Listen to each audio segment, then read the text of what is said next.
CoCoTALK would like to thank our patrons who sponsor our show. So warm gratitude goes to Al Hartman, Alan Murphy, Blair Ledoux, Brendan Donahue, Brian Weasler, D. Bruce Moore, Davey Mitchell, Diego, Disney Saints fan, Eric Canales, Fedor Stamen, Frodo NL, Glenn Hewlett, Graham Bebke, Grant Leedy, Henry Strickland, Jason Bucata, Jason I don't see us on Jenna YouTube. Farron, Ken Reichert, Kyle Etter, Malfunct, Michael Pitsley, Paul Fiscarelli, Paul Shoemaker, Richard Lorbieski, Rob Inman, Stephen Wagner, Terry Steen, Terry Steggy, The Backyard Shed Gang, Tom C., Tom S., and Tim Lindner. Thank you ever so much, patrons. CoCoTALK is an unscripted live broadcast. Anything can and will happen. The views and opinions expressed by members of the panel and the live audience are their own and not necessarily those of the CoCoTALK show, its sponsors, affiliates, or subsidiaries. Open minds encouraged, sense of humor recommended. If any off-color comments were made, we're sorry. Hi, this is Dale Lear, designer of TRS-80 Color Baseball, and you're listening to CoCoTALK.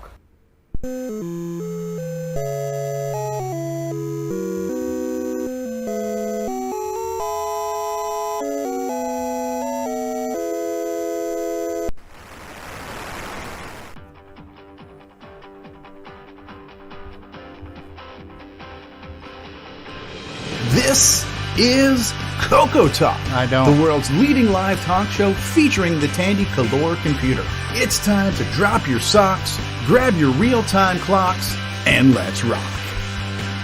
CoCoTALK is rocking the 8-bit world, keeping the Tandy flame alive. We may be mocked, but we'll never stop, cause CoCoTALK is rocking the 8-bit world.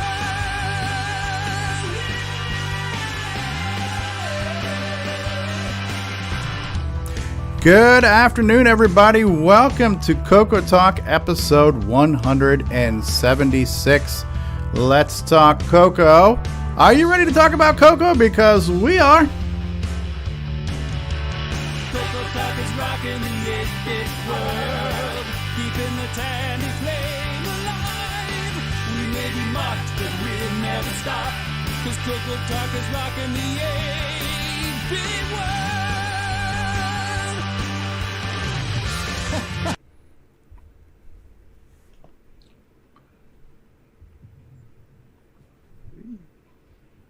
Hello, everybody, and how is everybody doing today? I'm David Ladd, and I'm your temporary host. Oh, wow. How'd that happen? No, I don't know. Okay, so we're going to start off with our panel introductions. And on our top left, we've Mark Bosley. How are you doing today, sir? Doing fine. That's great. My YouTube still hasn't started yet. Yeah, YouTube, you know how that goes. Have you tried turning it All off right. and on again? Yeah, the chat's working, not the video. All right, Just next Ariel. person on the list, Stevie Strobridge. How you doing today, sir? Hello, David. Thanks for being here. Big fan of the show. Glad to be on it. All right, the next in line is David O'Connor. Hey, how you doing, everybody? It's a good day for freedom here in Australia today. That's good, sir. And how are you doing?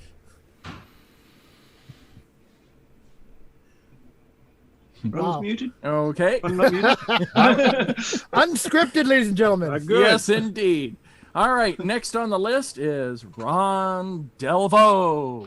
Hi there. Glad to be here. Like the place. Talking is a good thing. I hope we can get some of that done today. We probably won't be short of that at all. We never are, Nope. Ron. All right, Nope.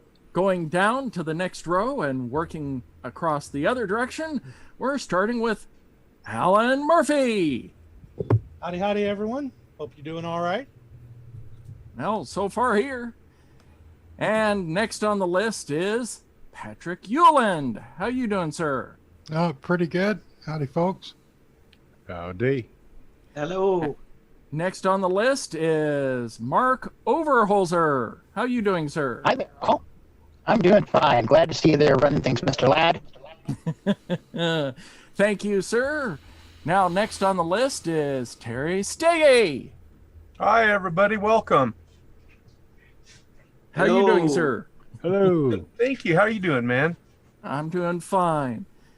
Now, we're moving down to the next line, and now it's time for Nick Marotta. How you doing, sir? I am great. It's always wonderful to be among friends and fellow CoCo enthusiasts. I'm your friend. Yeah. Indeed. Oh, wow. Well, I said and CoCo enthusiasts. You can decide which That covers those who are not your friend. Exactly. I make no presuppositions. All right. Well, the next on the list is our resident Canadian news broadcaster, L. Curtis Boyle. Hello, everyone. Sorry, I was just about late to the panel here. I only joined about 2 minutes before the show went to air, so I was busy this morning. Well, that's good. And next on the list is Brian Schubring. Hello, hello, hello. No frog in the voice today, and it's going to be a short time for me, but I just wanted to drop in and say hello, CoCo world, and let's rock it through it. All right, Brian, that's good to know. Now moving down to the next line and working back across again. Wait, Mr. Ladd. Oh, what? I'm the host. I already gave my little intro. All right, next is James Diffendeffer. Yo, what's up? All righty, and then we've got Paul Thayer. Hey, since it didn't happen during his introduction. Marotta. Thank you. Ooh. All righty. Next and final on the list is Nick Marionettes. G'day, humans.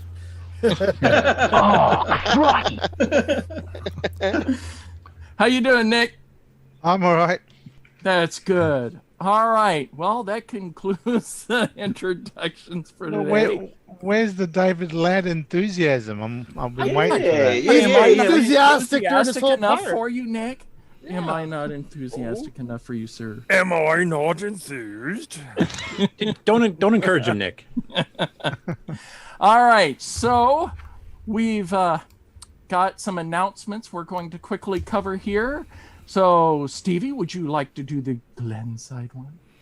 Why, thank you, David Ladd. I'm really excited to talk to you today about the Glenside virtual picnic that'll be taking place on September the 19th. We're going to have virtual wieners and virtual dogs and buns and virtual relish and all kinds of goodies. I'm excited about a virtual picnic.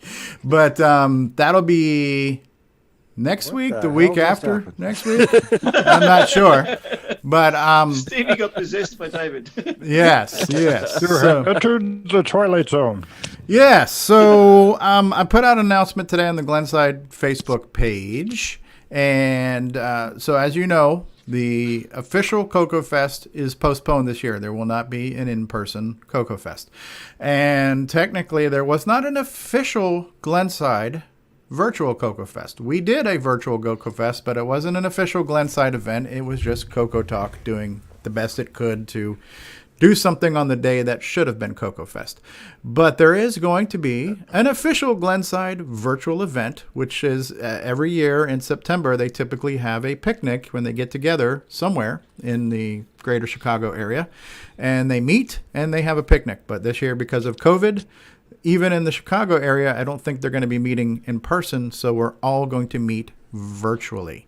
So stay tuned. It'll be streamed here on CoCoTALK. How we join the virtual picnic is still to be determined. I'm not sure if it'll be on Blue Jeans or it'll be on Zoom. We'll figure it out. But look forward to that. And by the way, if you're watching us on YouTube, which hopefully you are, the stream is screwed up. So the normal place it shows up is not showing up in the right place because YouTube has decided to change the way it does streaming at the last minute. And I know we are live on my channel, but we're not live on the normal live page that we're on. So hopefully you guys will find it and join us. Thank you, YouTube. All right. So that's my announcement. David O'Connor. Yeah. During the week, I've been a member of, on Facebook, a member of a group called Adelaide Retro Computer group. That's roughly the name of it. I can't remember exactly. And I've never really posted a lot there. But and I didn't realize they actually had physical meetups. But this week, like last night, literally a few hours ago, one of the guys there posted a TRS-80, a CoCo 2, and he said, I don't have a CoCo 2, but I've got a big box full of about 60 cassettes and everything, and I want to try them out, and does anybody in this group have a CoCo? And I thought, oh, do I have a CoCo? Let me think. So I posted a reply, and I posted up my pictures of all my CoCo gear and all the rest of it, and then I found out that next week there is a physical Adelaide retro computer meetup. So I've been invited along, so I'm going to take along some of my CoCos and get some photos and meet up with the guys and hopefully get a little bit of video as well and do a report on it next week. So it should be fun. Sounds cool for sure. Should stream from it. Yeah, possibly. Yeah. It's a Friday night though. So the time zone differences, yeah. Yeah, so it'll be Thursday night for you guys, or Thursday sometime for you guys. Okay, and then Curtis, you want to mention the Amigos? Yeah, so the Amigos, they actually have a local retro computer club there that, once again, like David's mentioned, they usually physically meet up, and with COVID restrictions in West Virginia, that's definitely not happening, hasn't for a while. So they decided to do a Zoom-style meetup. But then they decided to expand it. So just the local area, and it's TEAY's Computer Club, and that stands for, I don't know, the local county or something. I can't remember the exact name. But they decided to do an international one because a lot of the viewership for the Amiga and their Sinclair shows and stuff has been from Europe. So they're inviting basically everybody out. They put out an invite for it for doing little presentations or just general talk or whatever. And Nick Marentes and I are joining them to represent the CoCo. So Nick will be showing off a further preview of his Pipes game, probably a little bit more than we last saw on our show. Just to show a bit of his progress and just to introduce some of the people there to the CoCo. That takes place next Saturday. It'll be live on their Twitch channel. We'll be posting a link to that later on the news section. They'll eventually upload that to the YouTube page as well afterwards, so you can view it on there as well. And it'll be happening at 5 p.m. Eastern, so just at the tail end of CoCoTALK. Excellent, excellent, excellent. David Ladd, our announcer this week, what's next on the show? Well, the next thing on the list is the commercial break. All right. Are we ready? Are you excited for a commercial break? Oh, yes, I am. And then after the commercial break, we'll be doing our GameON segment. So let's roll the footage, Stevie. All right. And as we play us out into commercial break, which is it's audible only, but I wanted to say thank you to Cargo, who got Cosmic Aliens this week and dissected some of the code and actually started learning how to use the play command, I'm thinking for the very first time in Extended Basic. And he then did that play command and created a little CoCoTALK theme music in the play command. So let's play us out with that. Thank you, Cargo.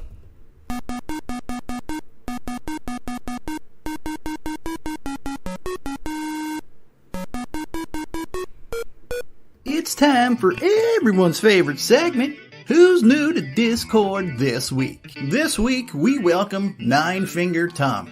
Gee, I wonder if he had a shop class accident. But he has a CoCo 1, 2, and 3 multi-pack interface disk drives and cartridges. He recently got a CoCo SDC and is looking forward to hooking it all up. And as always, we'd love to give a special thank to Voice on Tech, our CoCoTALK patrons, David Ladd, Jim Rod, Paul Fiscarelli, Rob Inman, and Terry Steggy for boosting the Discord server. You can join us on Discord at discord.cocotalk.live. See y'all on Discord! The music is back.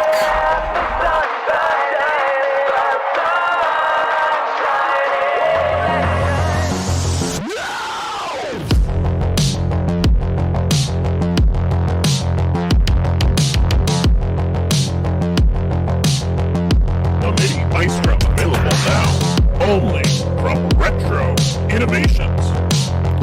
Go the number 4retro.com.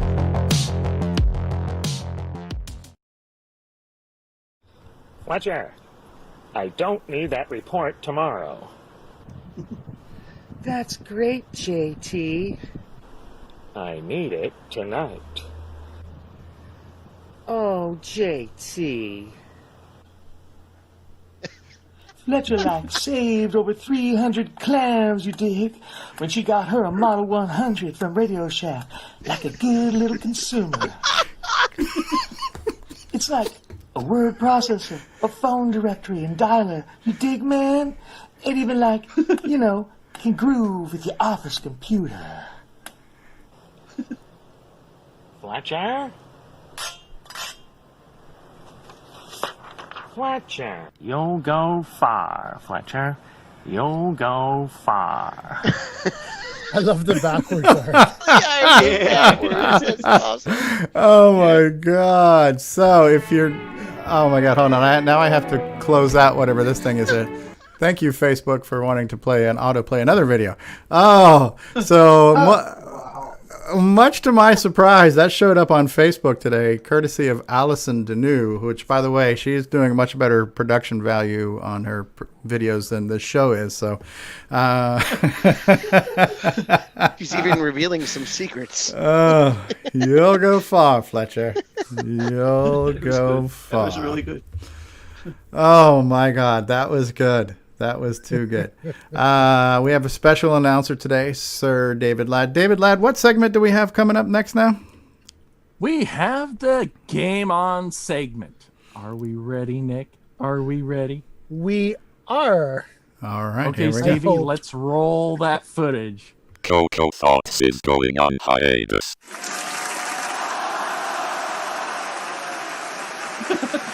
We'll return in October.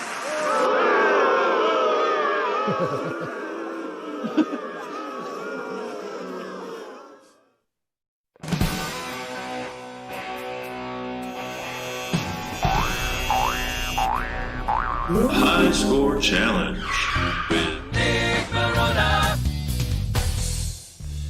Hello and welcome to another fantastic week of CoCoTALK GameON results. We had 20 people playing Canyon Climber, Mark B, 7,400, Joshua, 11,800, Cat Lord, 12,400, David Ladd, 12,600, me, 15,000 even, Canadian Retro Things, 22,600, Cargo, 24,000, Buck Owens, 24,200, OG Stevie Stroh, 24,200, 8 Bits in the Basement, 26,400, JR Blade, 27,600, Frodo, 27,800, Jim Rye, 30,200, Mr. Dave 6309 with 40,900, Tom C with 43,000, Eric O with 67,000, Tasman 67,600, Paul Shoemaker 77,000 even, David Croker 80,200, and the number one scorer this week belongs to Adam Tandy Dragon Guy with 100,200. Way to go. Thank you for all those sweet participants. Wow, Adam Tandy Guy.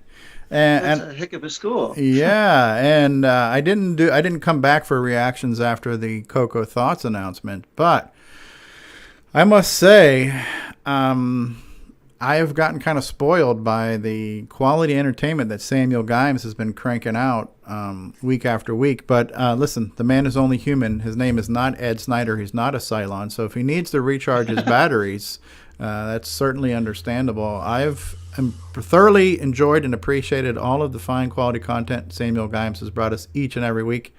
So thank you, Samuel. Take a rest, and we look forward to more CoCo Thoughts in the near future. Also, real quick, just want to say thanks to Core Dream Studios, which I'm not used to seeing this, but apparently in the live chat on YouTube, you can make like donations or whatever through the chat. So he did that. He sent us $5 live in the YouTube live chat. So thanks for that. Cool. And Nick Marotta, how was Canyon Climber this week? It was fantastic. As I said, we had 20 people. I'm going to share the screen, Stevie, if that's okay. Sharing is caring. Nick, are you going to mention that late entry that came in after the I official? will. That's actually top of the list. The late entry. Cool. There's actually a story behind it. As soon as I can get my my browser. Late entry with Dave Letterman. So yes, actually that late entry, and so Adam Tandy guy had the highest score, and the late entry that was submitted by Tasman was actually a fraud, but I knew about it. That's why he submitted it after. He submitted it after the deadline because Tasman continued his want of breaking games. So I don't know if you knew about this, Curtis, but there is a bug in Canyon Climber that Tasman stumbled across. So can you see my screen? Yes, we can. Okay, so pay attention. The guy, it's the second board. Yes. And the guy is on the second level. So watch what happens. So obviously he started at the beginning and climbed up the ladder to where he is now. Mm-hmm.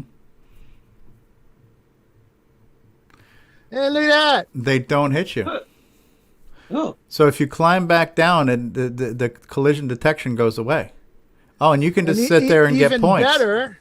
Even better, what he did was he started jumping them, doing jumping, and you start getting points. So you can just sit here and rack up points.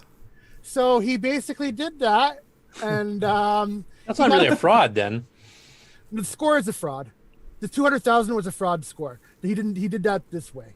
The one he submitted of 80,000 was legit, but this was he didn't want to take advantage of this bug. That's cheating. So basically he rigged up his joystick to keep the button pressed. Okay. And ended up at this point. Oh my god! Oh my god! Wow. That is. And you can see the score rolls over. Oh, holy shit! Look how fast those freaking arrows are coming out of there too. Or are you speeding that up? No, that's gameplay. Yeah, it does get that fast. There was another video a long time ago. I wish I could have found it. I tried looking for it of a guy who actually played a full playthrough and he didn't cheat. Yeah, and the he speed made it up run. to Canyon 9 or 10 or something like that. Yeah, which and is insane. All the levels get wicked fast once you get past that level. So Tasman wrote to me a couple days ago and said he found this bug, and he said, it would be could we? See, I wouldn't call that a fraud. I would call that exploiting a feature. Yeah. Well, the thing that I noticed, I didn't try that, but I noticed when you're on the third, the actual like kind of canyon phase where you have to jump from platform to platform.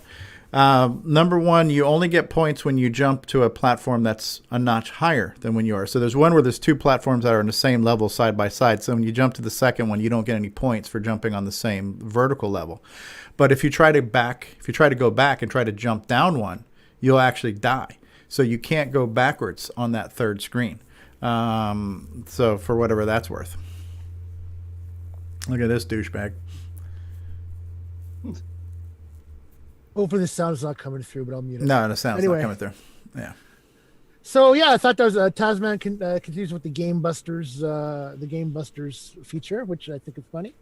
And actually, it's kind of I had this mistaken impression that games back in the day were released without significant bugs, but apparently not. Well, again, is that really a bug? Because a bug is when something's broken. That's an exploit. Well, that's an exploit. Yeah. Okay, it's an unintended feature then. Yeah. Yeah. At least in this one, we can believe the insane Rainbow High scores now because they could have legitimately done it. Yeah, true. Do I detect a potential for a new segment here, Game Busters, and we redo the Ghostbusters theme? Who are you going to call Game Busters? I was thinking Mythbusters guys, but yeah, I've already started calling them the Game Busters team. So yeah, that's cool. If they can continue to do that, that'd be really fun. So obviously this is an early game, ported to a few different platforms, and very reminiscent of Donkey Kong in some ways. What did you guys think of it? I liked it. I've been a fan of the game. But this for me was Tom C and I were on Discord one night and we were both playing at the same time and I submitted my screenshot. It's some games you want to spend more time trying to get better and pushing yourself. For me, this was not one of those games. I did find the joystick worked better for me than the keyboard because I found trying to play on keyboard, getting lined up on those ladders was a bit of a challenge. Oh, yeah.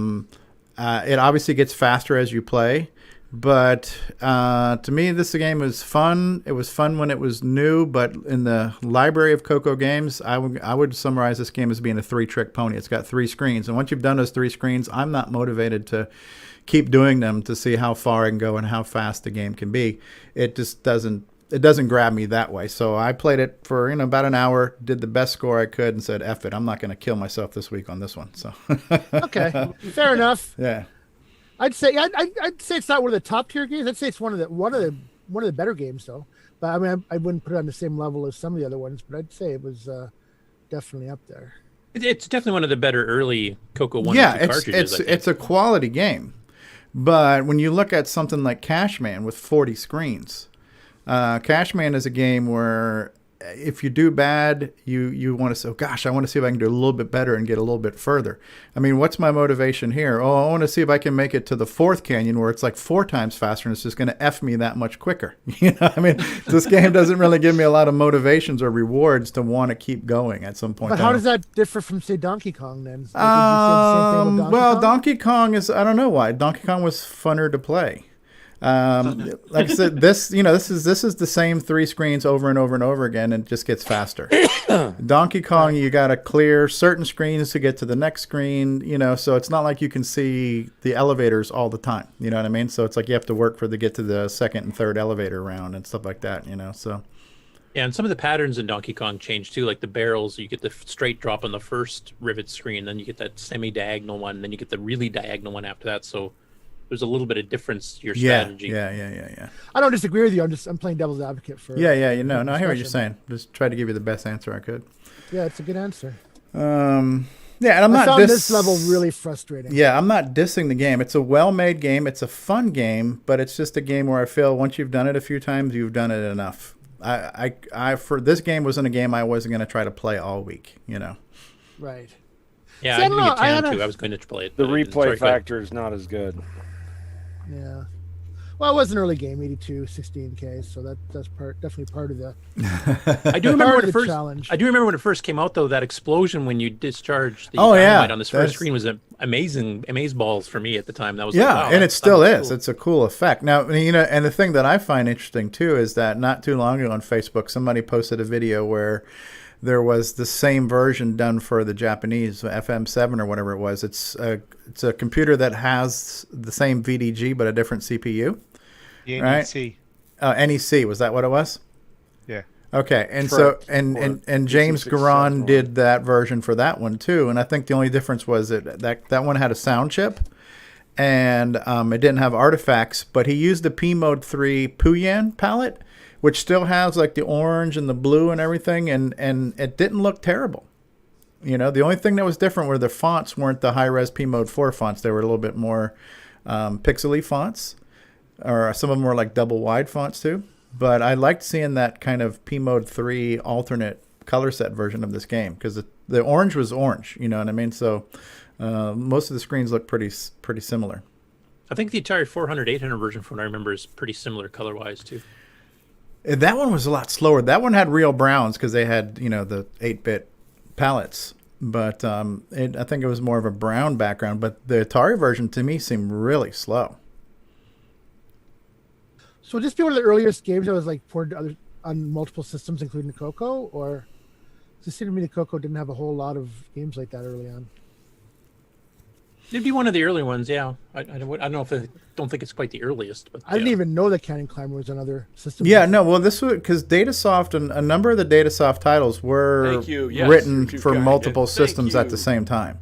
So this is a case where kind of like a clone became its own thing because it was a title, and this was a title that lived on multiple 8-bit systems at the same time. So it's like it's an official game that's an unofficial clone of another game. Yeah. Oh, you and your commercials. Yeah. Freaking media whore. Hey, look at that guy. Diego was saying it was in the first games that he owned. That's cool, Diego. I remember having it. It was a fun game. I just think maybe it's one of those ones that just didn't age well. I think at the time probably we were really impressed with it, and then now it's for some reason it's just hasn't aged as well as others. Possible. Yeah, I just for me You I didn't just have this figured... as a kid though, Stevie? You didn't have this one? Oh, I did. I had the cartridge. Okay, did you find you enjoyed it more back then, or even back then you were still kind of? No, I played it. I enjoyed it. But like I said, we've now had 40 years, and there's hundreds of CoCo games out there in the catalog. So, based on a lot of the other games I've played, this is not one I would spend a lot of time playing. Right. It'd be a quick nostalgia trip for a couple of hours, and you're done for another year type thing. It might be fun if you had two people side by side sitting on the couch, and you did a 2-player to see who could get the best score. So that like immediate competitiveness might be kind of fun. Yeah. All right. I love the competitiveness. Yeah, Frodo in the chat's mentioning he's played both the Atari and the Apple II versions. I've never played the Apple II version. And he mentions the Atari version had some issues with the low resolution graphics mode. Not sure exactly what the issue that was, but. And Amigos Retro Gaming, which I'm assuming is Aaron, says, love that game much better on the CoCo than the Atari 8-bit. That's not something you hear every time. Right. So for those of you who played it this week, what are your thoughts on the game? I don't know if many panelists played it this week. Did you play it, right, Nick? I played it. It was David interesting. did. It was interesting. Managed to get the level 2. Yes. I couldn't get past the first 3 screens. It was like terrible.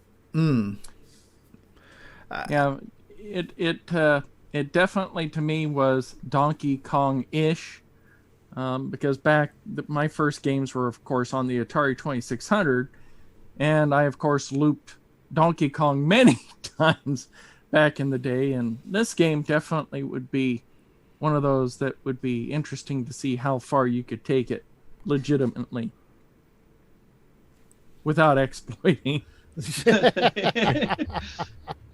Like I said, watching that speed run that Steve was mentioning, we watched that other guy do. I had it on the GameON news segment months ago when we found it, and the guy was just a machine because of those later levels, like you saw how fast the arrows were going when he wrapped the square on the bug there. Yeah. But I mean, literally, this guy was running through it that way, and your man speeds up that fast too. So it was just insane.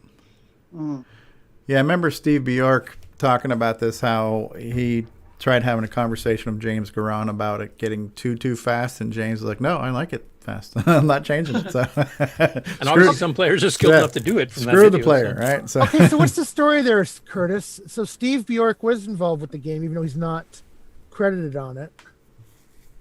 Is that well? Steve wanted to spread out the credits somewhat. So if some of the other people at Datasoft had a bit more involvement, like doing graphics and sound and stuff like that, then he would give them some of the credits, because otherwise everything would say, at least co-written by Steve Bjork. So okay, Jerry Humphrey and James Garan and others, Ralph Burris, I think, was another one too, that they kind of split the credits somewhat. Kind of the opposite of what Atari did in the early days when they wouldn't let them, authors get credited whatsoever. So they had to sneak them in as Easter eggs. Right. Yeah, I don't know why you have to limit how many names you can credit on there, but I don't know if Steve worked on this directly or if maybe it was just some of his engines or input. I kind of got the impression that Steve was not the primary developer on this.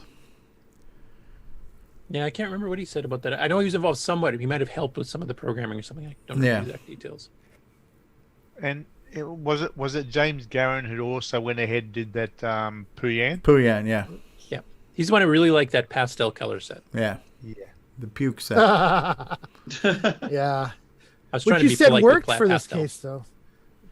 It's interesting we're talking about Steve Bjork. I only found out yesterday that he actually authored the game that was my favourite game back in the day, Stellar Lifeline. Absolutely, I had the cartridge. I've still got the cartridge somewhere. I just can't find it. But yeah, that was a bit of pointless trivia there. But anyway, Played that one. Well, I'm pretty sure his name's on the title screen. It's not like he tried to hide that fact. Well, his name's not on this one, is it? No, but Stellar Lifeline was through SRB software. So like on the title screen, it says Stellar Lifeline by Steve Bjork, copyright SRB software. So. I tried to. back then in the 80s, I didn't even know who Steve Bjork was. Wow. But now, sorry. obviously we do now. Oh yeah. Yeah. So yeah, I'd say it was a fantastic weekend. 20 people, which I had fun playing it. It's always a good turnout, and yeah, I mean that's the thing. Some of these games are going to be A level, some of them are going to be meh, but it's just about experiencing the games again. And Yeah, hopefully I no, don't we pick got any ones people that are playing. utter. Hopefully, It's I don't not a horrible pick, game by any stretch, for sure. No. Like you probably won't see Predator appear, but hopefully none of those caliber. Oh, we have to have Predator appear when we have to watch David Ladd play like live. That's what we have to do. Really? Oh yeah. So, are we ready to move on to next week's game? Is there anything else to be said? Any strategies anybody has besides the cheat? Oh, I use a digital joypad, and again, if you hold it diagonally before you get to the ladder, then it makes it really easy to get up the ladders. Just like with Candy Company. People were complaining, "Oh, it's hard to get in the ladders," but no, again, if you pre-push the diagonal before you get to the ladder. I tell you what, a game I would like to see on the challenge. I don't know what next week's is, but another Datasoft one. But something like Shooting Gallery. That's a fun game. You know. Yeah, I remember that one. Yeah. Yeah. I'll mention it right now since you mentioned it. I do take suggestions. If anybody wants to send me a message with a game they'd like to see, bribes. Do you take bribes as well? Oh well, those are enhanced suggestions. Financial incentives. Alternative suggestions. Those go on a priority queue. Enhanced suggestions. I like it. So yes, I do take suggestions because I'm going by what I used to play as a kid, but I haven't played everything. So there's some things that I noticed you'd made some comments on some games like when Aaron did his stream there that you'd never seen some of those games before. No. So that's always the fun part is if you get suggestions of something you've never seen. Yeah. Exactly. Well, given that, I would like to put in a suggestion sometime for Stellar Lifeline. I still love that game. Sounds good. And actually, out of curiosity, Nick, how far ahead in the suggestion box are you? Like, do you have like the next 6 months queued up? No, already, no. I have a general I have a general idea of games, and I try to pattern them in terms of CoCo versus CoCo 3 and port versus original. But I mean, I don't have. It's not like it's not in stone. Okay. I've made last minute substitutions, for example, too. So yeah, of course, I'd like to. Oh, good. It's definitely not planned out. Yeah, we can't plan it out too far in advance, or else Mr. Dave will try to break into Nick's house and find the list. And that wouldn't be good. Yeah. Canadian Retro Thing says I second Stellar Lifeline, so we got a second vote for Stellar Lifeline. Yeah, that's a good original game too. So excellent. Cool. Now, I did want to ask Nick because Digger 3 is getting released next week. Is that going to be up fairly soon? Oh yeah. Okay. Yeah, I want to talk with Chet about that, but yeah, I was hoping to do it that week when it comes out. Coco Man has a game suggestion. He says the joystick test program from the Color Basic Manual. So you can get high score, and Color Script sits somewhere in the list, right? Color Script is definitely there. Yeah, I prefer Spectaculator myself, but okay. A high score on the joystick. Math tutor. That's Math is having a score. blast with the new math tutor. And I also welcome video recordings of playthrough that I showed during this segment. I'm happy to show Stevie, but I'm not. If you have other ones, I'm. Yeah, but if you want to show more levels, we need to get some other input. So. And, so watching him rage at it, shaking his fist like he was in this video, was awesome. Curse you, canyon climber! Get him and Chet, they're both on the same line. My choice is on Ron's Garage. Okay. For your game? Yes, I have to ask about that. I forgot what you suggested. I want to get that. Defense. Get in touch with Defense. you. Okay, excellent. Oh, the Missile Command clone by Spectral. Or sold by Spectral. That's a pretty good one. I love it. P51 in share mode. That would be a cool one. Sure, I would. Stevie and Chet. We'd like to see that. Well, send your suggestions through Discord to me, and or send them to CoCoTALK. Send a self-addressed stamped envelope to and, make check or money order payable too. That's right. And, right. now yes, I'm ready for next week's game. The suspense is killing me. So next week's game is defense. Yay! Not yet. Oh. Some bit of Rally SG. Rally this is SG. the latest by Nick Marenti. So this is a commercial game. However, it is a low price of $5. Is that American? $5 American? Cool, cool. $5 American. Okay. So that's why he can get those. That's why he can get those Ferraris, because $5 American is like $1 million Australian, isn't it? It's 900,000 Canadian. It's a really good game. Clone, heavily inspired by, I don't know what you want to call it, Nick, but it's a Rally X type game in semi-graphics. Works on any CoCo 1, 2, or 3 with 64K RAM and the Dragon 64 as well, I believe. So basically, you collect the flags. So in this screen, you see there's your flags in the radar there, and enemies will also be in the radar flashing, and you just got to avoid the cars and collect the flags, and then you also get these challenge stages every 3 stages, which is no cars, just got to collect all the flags. But they don't within a time limit. They don't tell you where they are, so it's very challenging. So it's an excellent game, written by Nick. And to get it, head over to nickmarentes.com, and you click on the Rally SG banner, and you'll get to this page, and there's a handy dandy PayPal button down here. And then once you click it, the trained monkeys will mail it off to you. What are you getting? 10%? Come on. You'll be what are all you getting? set. I'm not telling 10%? you. 15? My time is valuable. 15%? What are you getting? Come on. You know, Come on. I do okay. I do okay. hint, Come Nick. on. Are you listening, Nick? Yeah, I am. At this rate, Nick Marota's going to get paid more for Rally SG than Nick Marentes. This is a labor of love. It's a Nickspiracy. I'm all for furthering the CoCo hobby and showing off the continued software and hardware that our developers are. Well, I don't do the hardware, but you know what I'm saying. I support the further development that people are putting into the CoCo, and it's fabulous. Yeah, we've had a couple good releases right lately too. We've had the Solo Poker by Paul Shoemaker. We've had Rally SG. Chet's Digger 3's coming up. Nick's working on another new game. It's a good time to be a CoCo guy. And if Nick, or gal. Is it true, Nick Marota, that you're starting your own show next week from the proceeds? It depends how Stevie treats me. I'm keeping an open mind.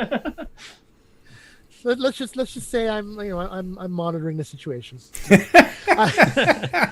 No. Stevie's been great to me. This is fantastic. I enjoyed it. You know, I'm Italian too, man. Maybe you could include me. Help me out a little bit. Things happen. It'd be a right? shame if things happen. You know what I'm saying? Cousin Iggy, I'll send him over. So that's our game for next week, Rally SG. So I hope you guys have fun with it this week, and I look forward to seeing what you guys do with it.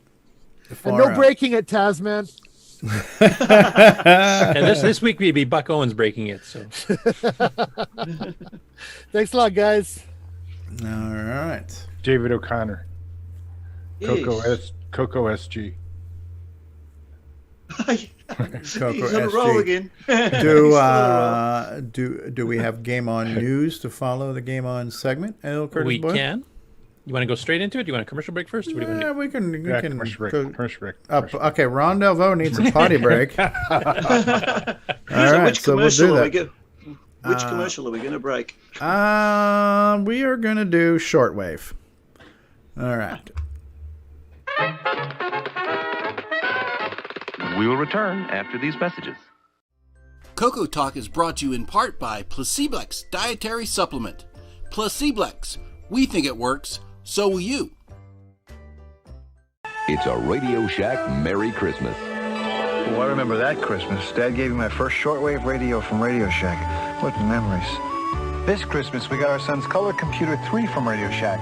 It hooks right up to our TV and was on sale for less than $130. The Color Computer 3 makes learning fun. Jimmy even lets me use it for word process when he isn't playing computer games. Lucky I still got my shortwave. Save $70 on the sale-priced Color Computer 3, only at Radio Shack. Hey, this is Bruce Moore, author of Force of Doom, and you're watching the Original Gamer Stevie Stroke. Only the bravest souls enter. Only the most cunning return. Defeat innumerable monsters to ransom the king's scepter, stolen by the evil wizard.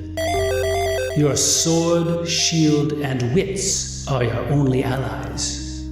Pray you find a magical inn as your only respite in the forest of doom. For the Tandy Color Computer 1, 2, and 3.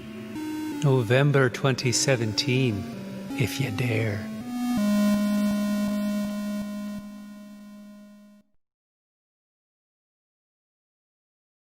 This is Ken Reichert, author of Nightmare Highway. Nightmare Highway. And you're experiencing CoCoTALK?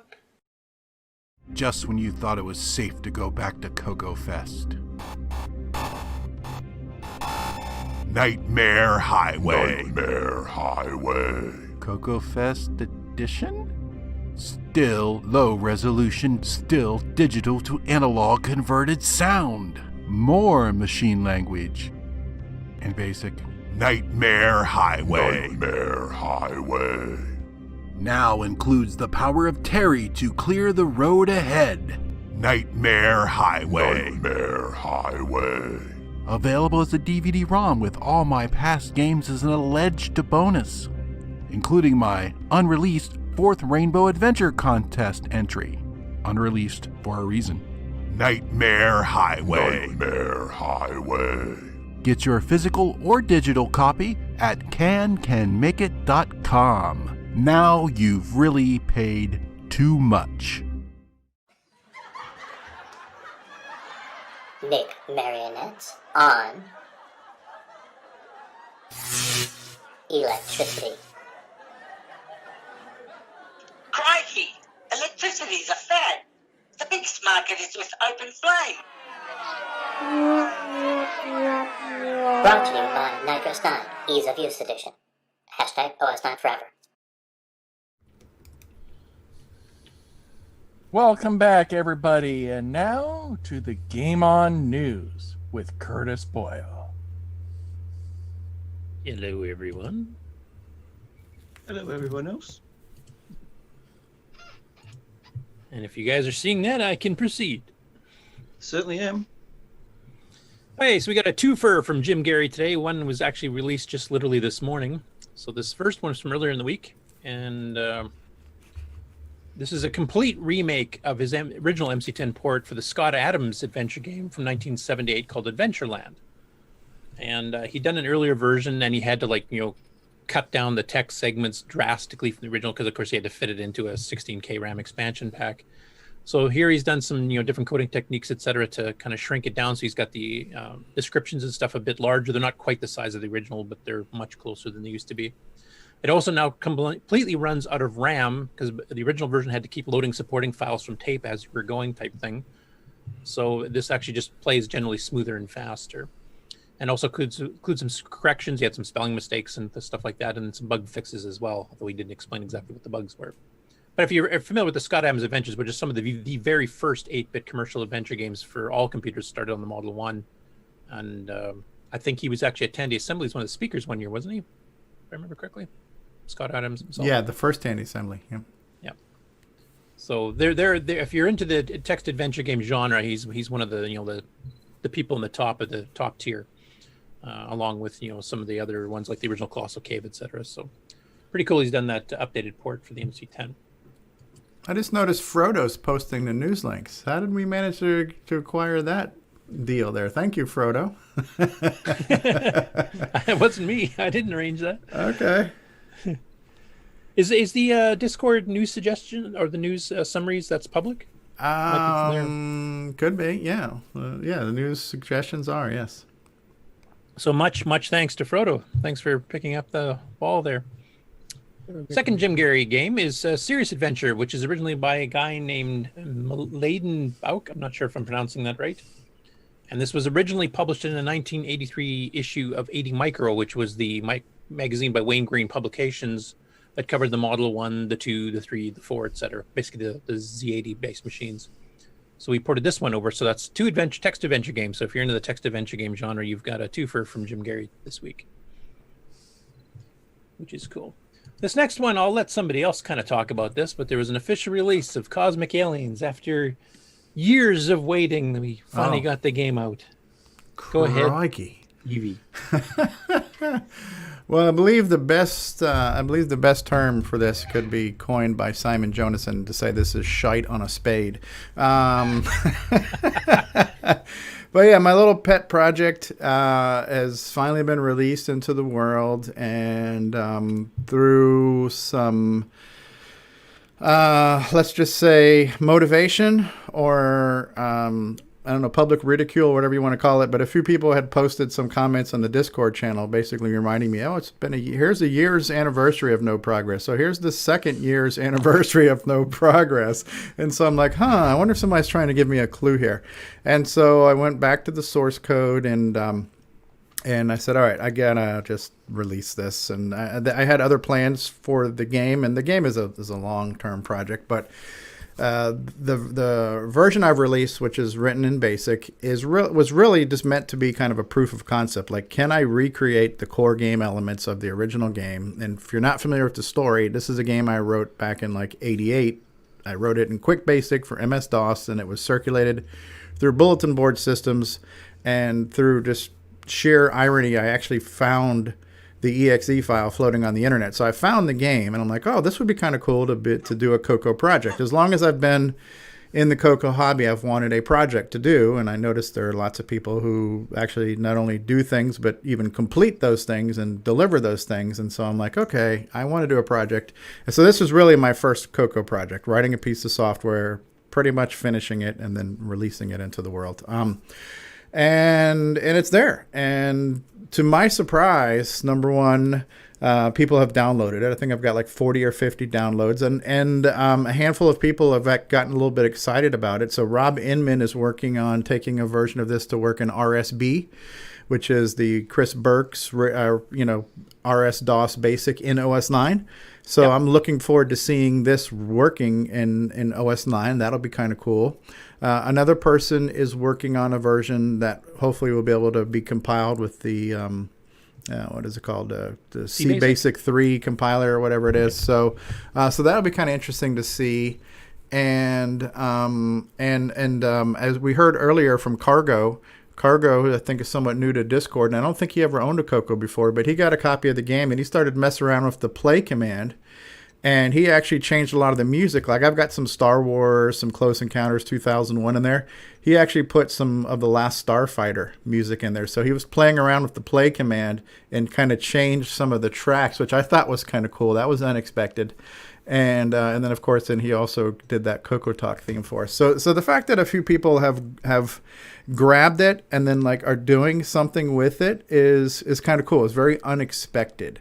I'm just kind of happy that it's out there, and the version that's out there is mine. There were pieces of assembly code that John Strong had given me to speed it up, which I really appreciate him doing that. But I figure I want to release the game that was the game I started. So I kind of reverted back about 4 or 5 versions before all of his augmentations, and then took that and then moved it forward to what I ultimately released. And that's all I have to say about that. Okay. I will mention, too, like you were mentioning the RSB port, which is running under OS 9, that Rob Inman has been working on. And I know they were having some issues because you're loading in your graphic shapes from a direct binary file. And I believe, David Ladd, you were involved with helping Rob starting to get that to work properly in the RSB version. What's progress on that so far? Because I've not had a chance to follow it lately. I don't know, but, I did something that many people don't do. I got out the manual and started reading through it. Can you teach Nick Morentis how to do that? What, read the manual? Yeah. Yeah, I'm sorry, Curtis. That's I think might be just a lost cause at this point, but... What, read the manual? Oh, I guess he doesn't listen either.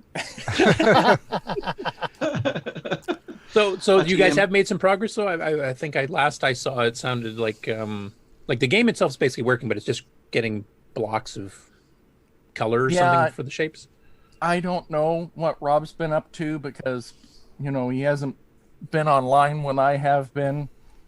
Okay, Rob he just posted into the chat here. The page loads correctly. It just needs to get and put tweaks.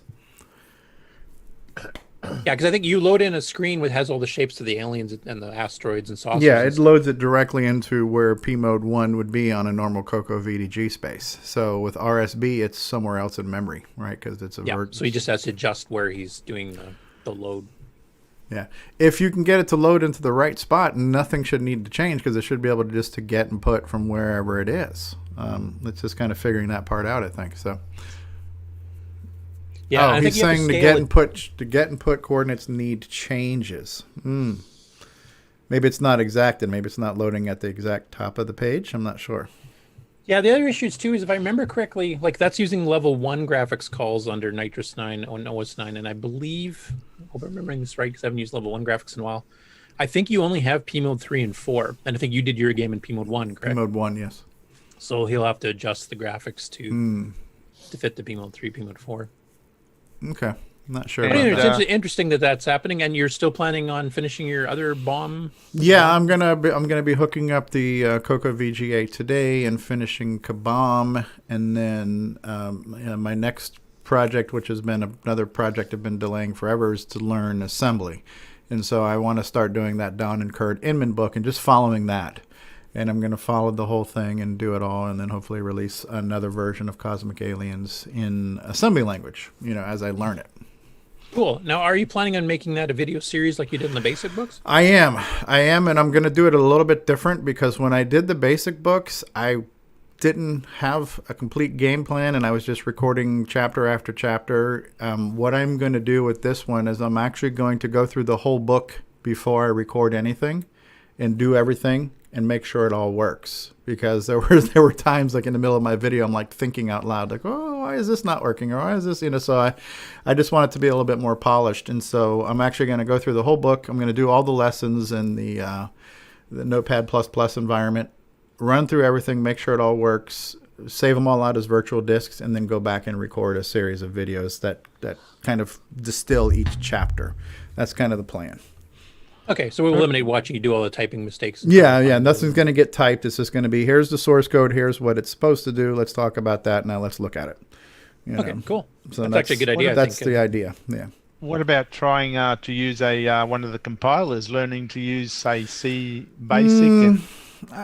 Honestly, the reason why I don't want to do that is because I want to learn assembly. So it's just like trying to learn a compiler. It's just another crutch, enabler, excuse, distraction from not learning assembly.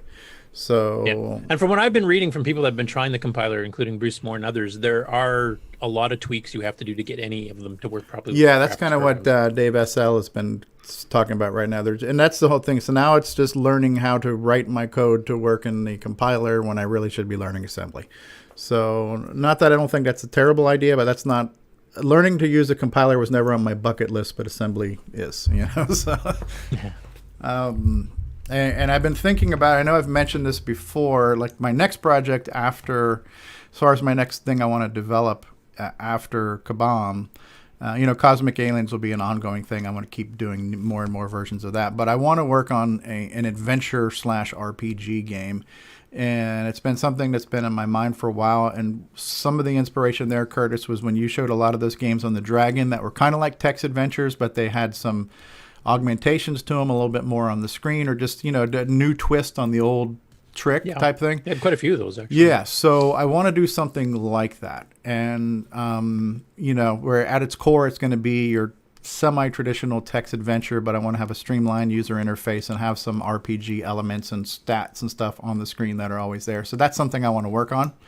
And the more I think about that, the less I think about I want to start that off as a CoCo first project. I think I actually want to write that one in something like a QB64, because I'm imagining an 80 by 25 MS-DOS screen. That's what I want this to work in. And I know we can do that on a CoCo 3.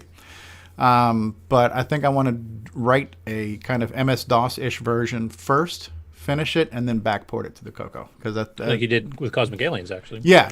Because I just think it's going to be quicker to get it going, and all of the logic needs to be figured out no matter what. And I just think it's going to be a little bit easier for me to design the screens exactly the way I want them first, and then figure out a way to backport it. So.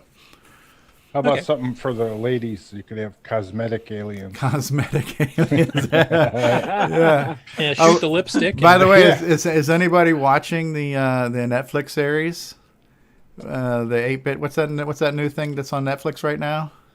High Scores, you mean? High Scores, whatever, because that's kind of what they were talking about, how Miss Pac-Man was like, yeah, I just put lipstick on it.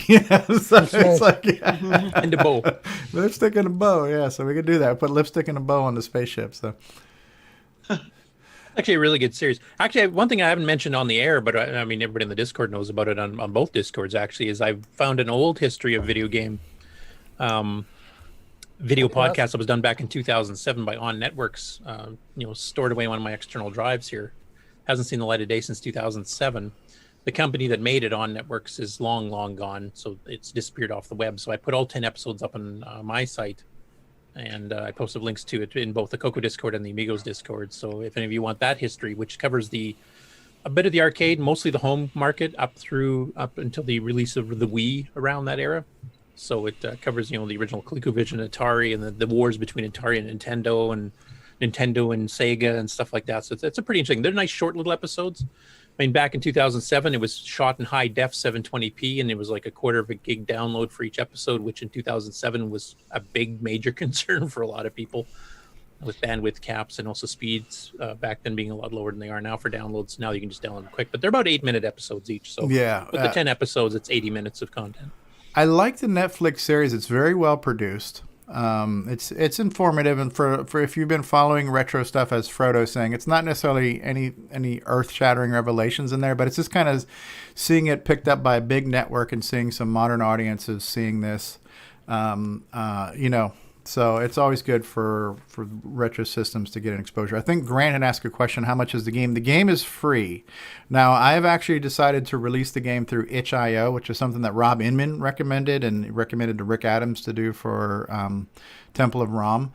And because the only thing I wanted to know is I wanted to be able to track how many people downloaded it, just out of curiosity, and I think it's gotten like 40 or 50 downloads. And so I had no idea how to track a link. Like if you just say, here's the link to download it, I don't know how to tell how many people have actually clicked on that. So I wanted to be able to have just that kind of record keeping.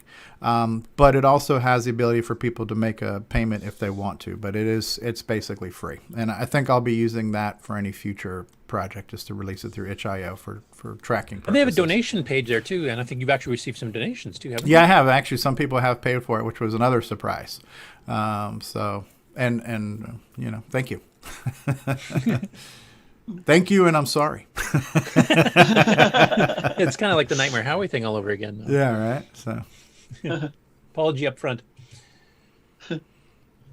Next up here, speaking of the Amigos here, Aaron, if you remember, he did his Atomic Pie project, where he actually did all the little video intros to all the games. And just it coincidentally came up with SepTandy, which we'll be discussing a little bit later as well. But he's taken all the little clips he did for his front end to have these little animated sequences of the games playing. So when you scroll through them, you can actually see the previews. You can see what the game really looks like. And he actually put together over an hour and a half of footage of a whole bunch of CoCo games that he set up all these little videos for. So, and they're not all Tandy. I mean, the bulk of them are Tandy release games and the cartridges and stuff like that. And then he gets into some of the third-party stuff. He's also got some patch ones here. Like, I don't remember skiing being patched for that. RGB Sets Night Skiing, I guess. I don't know. Yeah. That was a new one on me. But, yeah, he's got just tons of stuff in here. I had a quick look through that video, and I noticed he had Stellar Lifeline at the second or third one in. Demon Attack. A few of these weird screen size changes. I'm not sure what exactly happened there. Maybe it was how I was recording them. Maybe it was someone was on real CoCo, someone was on an emulator or something. But anyway, if you want to see a whole slew of CoCo games rapid fire for over an hour and a half. The only thing that's missing here is Rick Adams and a ukulele in the background. Got some time to kill. Play a little Zach song. Check out those. Yeah, I could have done it in the same order and just zip through it. Yeah, the graphics on those shoes is really That is really good. Yeah, that's amazing, and they're casual. So. Gimme X.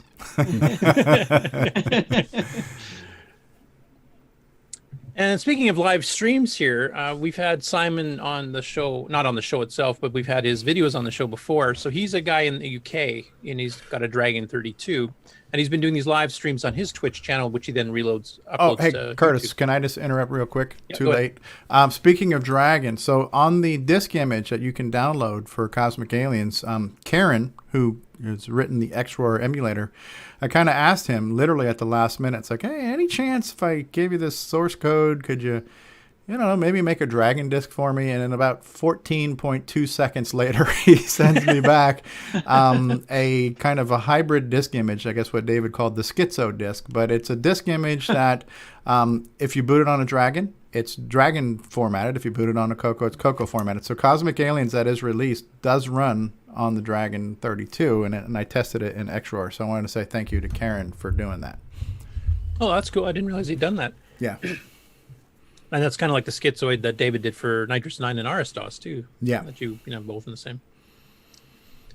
All right, back to Simon here. So he does these live streams, and he does long plays. He doesn't do the quick, 10-minute things that most YouTubers do. So in this case here, he did a stream that was almost 3 hours long, and it's only 3 games. So it's Frogger, and you can see on this splash screen here, it's the Dragon 32 version that was licensed to Microdeal Cornwall. Then he also did Screaming Abdabs, Which we've seen Retro Rob do. Yeah. The lava lamp guy. Geiger Punk, right? Is that his name? Yeah. And then he also did Caverns of Chaos. That looks cool. Roughly about an hour. Yeah, the animation on this one's actually quite good. I think we've shown this one too a long time ago as well, but I love the little stick legs as they move. That is so cool. Those balls that remind me of the bouncy ball demo. yeah. And then he's got that little screw that's going, the flathead screw that's actually spinning around. It's kind of cool too. This has shades of a little bit Apple II on there with the kind of reverse ending or of XORing of the black and white graphics. Yeah. And then the third one he did was Caverns of Chaos, which I think we've also demonstrated a long time ago. But yeah, he plays them, and he goes through multiple screens, because most of these games are multiple screens, except for Frogger, of course. But he actually goes through, and you get to see, a lot of the gameplay instead of just the first screen or two, like a lot of the videos we've shown in the past. So if you want to see a more in-depth view of these Dragon original games, definitely worth it. One of these days, I'm gonna have to try to actually catch him live and see if he's got his chat open too, because I can suggest, like, there's been some CoCo conversions to the Dragon lately that Pear's helped me with, like the 6809 optimized color car action, or even the 6309 versions that I'm not sure if Simon's actually aware of. So it'd be interesting to see if we can try those out as well.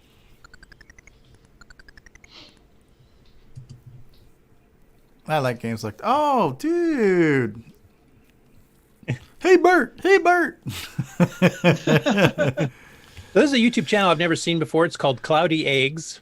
And he did a comparison of the educational game Ernie's Magic Shapes on various platforms, starting with the CoCo 1, which I believe is actually the earliest version, or at least the second earliest.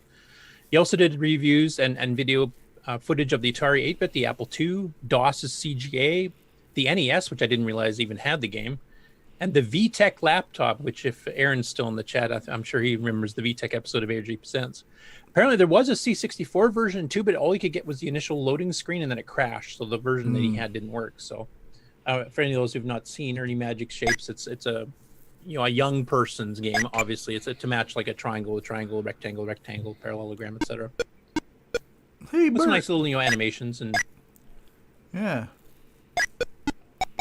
Happy Rabbit, that kind of thing.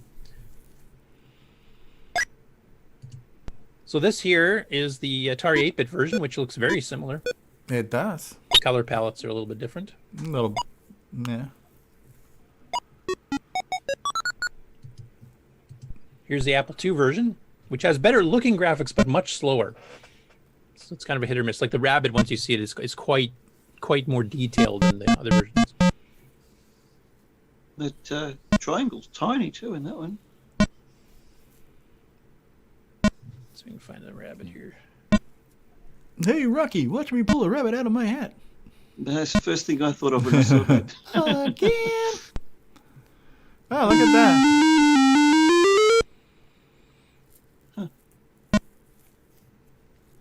So that was an interesting version of it.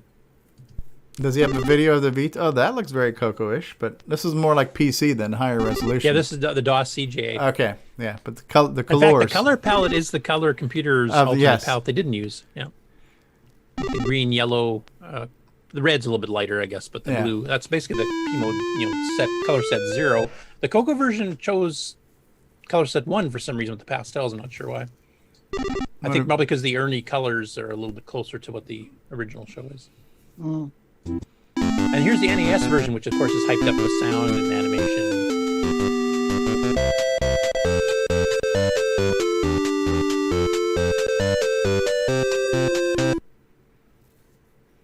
And then the VTech laptop. Hurry. Okay, I'm doing it. Relax. Yellow. That's not it. That's not it. They're the same. Press the green button. The Ernie looks more detailed in this version. not as animated though. So. Presto, I like that. So this was a little educational system. Aaron probably knows more about it. Aaron says in the chat, VTech equals quality. He's being as sarcastic as You will hear the funny thing is we have it somewhere in a box, but when my oldest daughter was little, we had a console that was called V-Smile. And it was kind of like an 8-bit looking game console of cartridges, but they were all educational based. And this was, by early 2000s. And so to my knowledge, that's probably the last time a ROM cartridge based console unit was ever produced, because the last one I can think of was like the Nintendo 64 as far as like a real game system. But this V-Smile game system had cartridges with like, Barney and, Sesame Street and all kinds of stuff like that for kids. So same company, VTech, made this V-Smile kids. And I'm trying to remember, I think console. it's VTech that made, there's a much more modern VTech, which has a small color LCD screen on it. Mm-hmm. And it actually downloads its software off the internet. There's no cartridge, there's no disc or anything else, still educationally based. Yeah. And I think a friend of mine actually got it for their young son. And it has like a real sound chip in it. It's got not the fastest graphics, but it's a fairly small LCD screen, but it's made to look like an mini iPad. Okay. It's even got a little pen stylus thing with it. Hey, look at that. They've even got a mouse. Looks like Rick Euland's got something there. Oh, I can't stop. You want me to stop sharing and reshare so Rick can show that? Oh no, it's not important. I just thought it was interesting. I had one in my pile of eBay resales. Hold on, let me switch screens here real quick. Rick, try it again. Okay, well here's a VTech with a mouse, no less. No steel balls in the mouse, but not everyone can have balls of steel. But I believe it has the color LCD screen, and looks like a laptop. Has a better keyboard than some of the laptops I found. Cool. Yeah, as Frodo points out, VTech makes quite a few educational systems still, and I think that is true. I think I've actually seen them in Walmart even just this past Christmas shopping season. And I know they've kind of followed the trends of the main market. So this would have been like a mini, sort of folding laptops we're looking at here. And then Rick has the more advanced, quote unquote, real laptop style. And then of course now they're doing tablet versions as well. So they seem to follow the general computing trends, just making it, educational for kids and definitely toned down hardware, of course. Or sucker tech, as Aaron calls it. I know some of the models they made were Z80 based, but I know one of them was just basically a modification of their laser 128 circuit. So it was basically an Apple II at heart. Frodo is saying that they're even bigger in the home phone business. It says that AT&T cordless home phones are often made by VTech, for example. Yeah, I seem to remember VTech. Actually, yeah, I think I've heard cordless of that too. phones and even like baby monitors and things like that too. Yep. So, I know they're huge in the educational market because I've seen them around for decades. No, selling various educational electronic games as well as computer stuff. Yeah, they've got some sort of little box and a leap pad or something like that, and then you can buy all kinds of educational stuff for it. Yeah. Now this VTech one is much more newer than the early '80s one, right? So this game, this Ernie's Magic Shapes, has lived for a few decades, I'd have to say, then, right? Yep. Yeah, I think the CoCo one came out in '83 or '84, maybe '84. And then some of the other ones, like the NES version, came out I think like in 86, 87, or somewhere around that time period. So even that particular game was re-released on various platforms over a span of like half a decade. And this might even be later than that. I'm not sure when this one came out. Yeah, VTech runs from like 95 to the present, as far as what I've found in resale. Okay, so this would be like 10 years after the original Ernie's Magic Shapes on the CoCo and the Atari and everything else. Yeah, the company that did the that game for the Sesame stuff, they did at least 2 other ones that I know of. Big Bird Special Delivery, Taxi. So they've had several for the CoCo of different Sesame Street based games.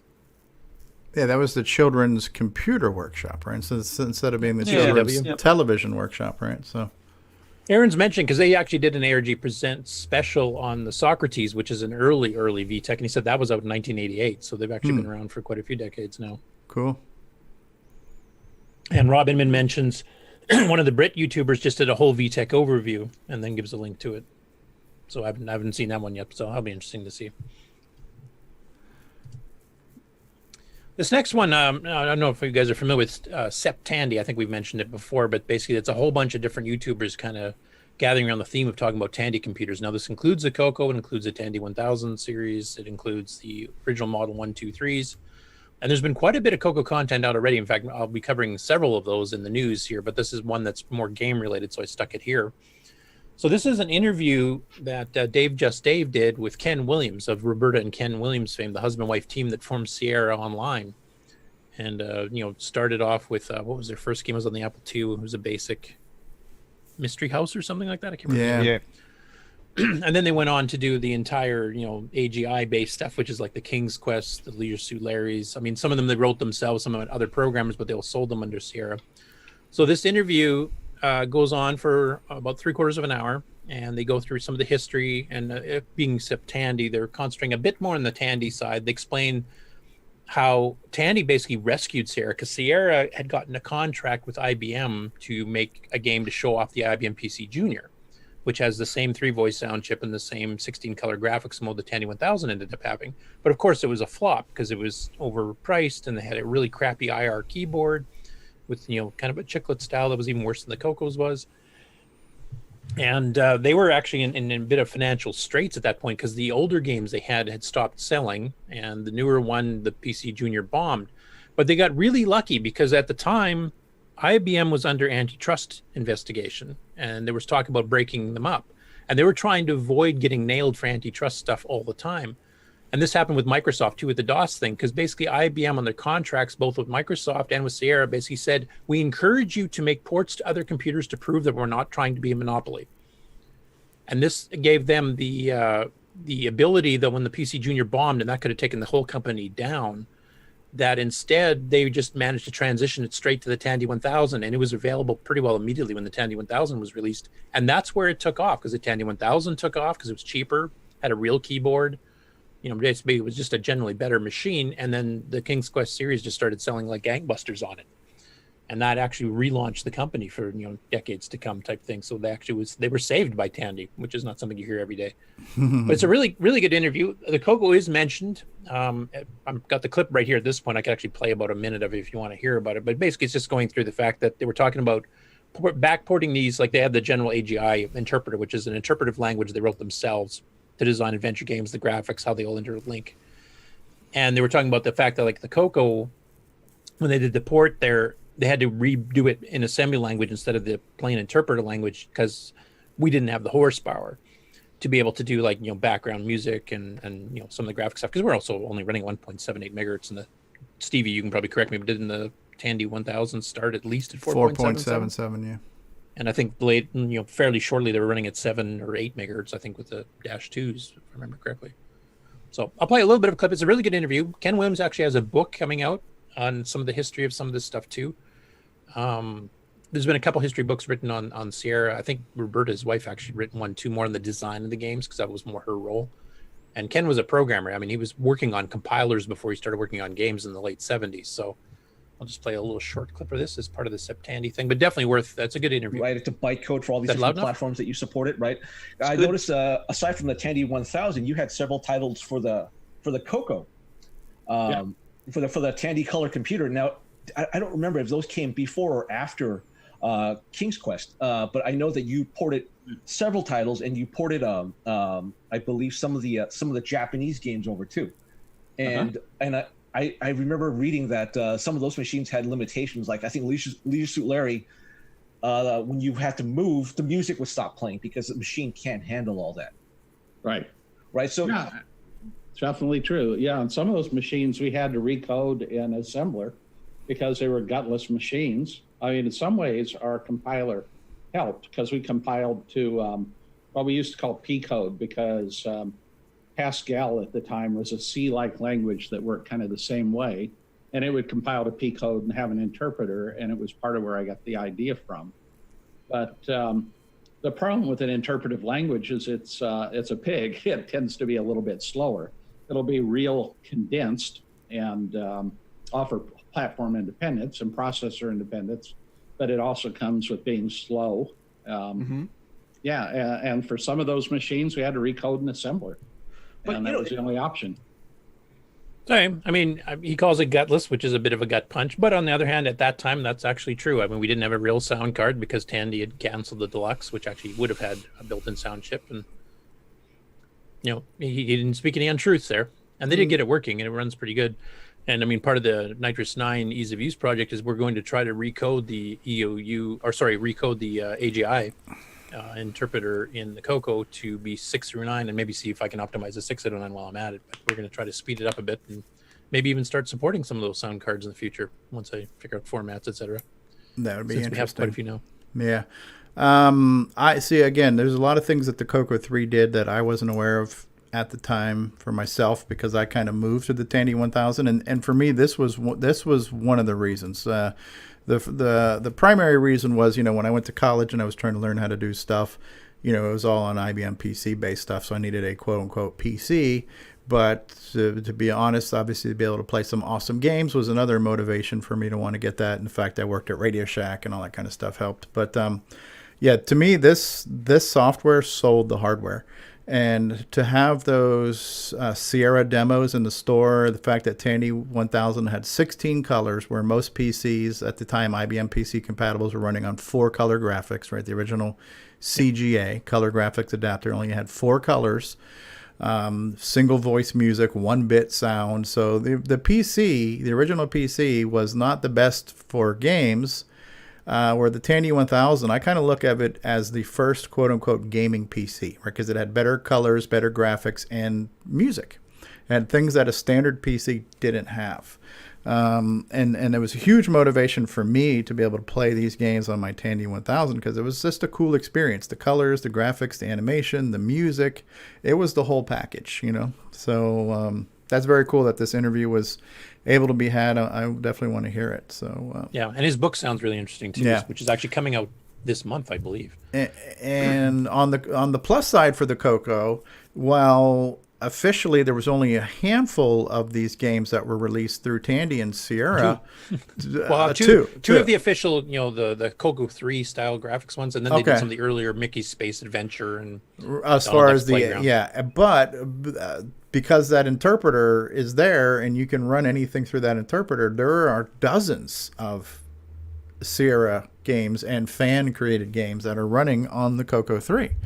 So and the cool thing about it being interpreter based is if you can tweak that interpreter, that's a win for all the games, right? So if you can optimize it and make it faster, if you can get it to support sound, then boom, all those games should benefit from that right away. So that would be a huge... That is the plan. Yeah, that would be huge to be able to do that. It'd be huge. And thanks to Guillaume Major for actually doing the porting of all those, because actually all of those, like we originally only had King's Quest 3 and Leisure Suit Larry of the CoCo 3 level AGI games. And then like we said, we've got some earlier educational games that were done before the engines were, you know, completely done for the AGI and pre-Tandy 1000. And he's ported pretty well everything that ran on that engine, including about half a dozen homemade ports. And then we've got King's Quest 1 through 4. We've got Space Quest 1 and 2. We've got Manhunter. We've got, you know, basically the entire library that they did that ran under that engine before they upgraded to the newer engine, which supported VGA graphics and even more than 3-voice sound. We have them all, and they're on their Color Computer archive. Yeah. And as you mentioned, I mean, if we can upgrade the engine itself, either for the 639 or for sound cards or both, then every one of those games will benefit.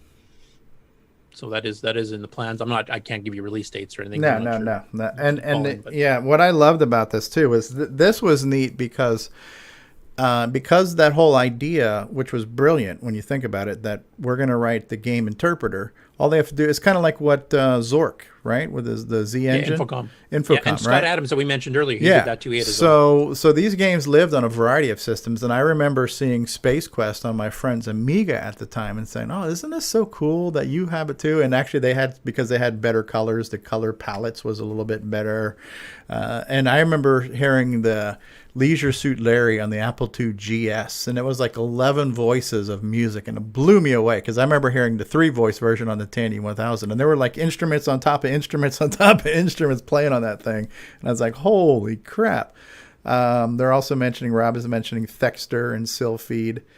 It's amazing they got Thexter on that 32K ROM, to be honest. As much as we want to criticize some of the shortcomings of it, the fact that they could squeeze it into that cartridge and it runs as fast, especially on Nitrous 9 as it does, is impressive.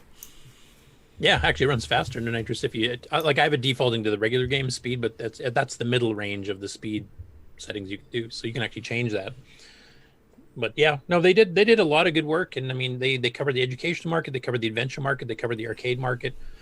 I remember the advertising for the King's Quest 3, the box package, and I think Thexter had it too. Like they said, over 500,000 sold. This is on all platforms combined, but yeah, at that time that was huge. I mean, you didn't see numbers like that except for dedicated game consoles, and even then only on certain games. Yeah, no, they kind of owned the world for a while, but they were delivering a quality product, a quality experience that was pretty much the same for all systems. So it was really cool stuff.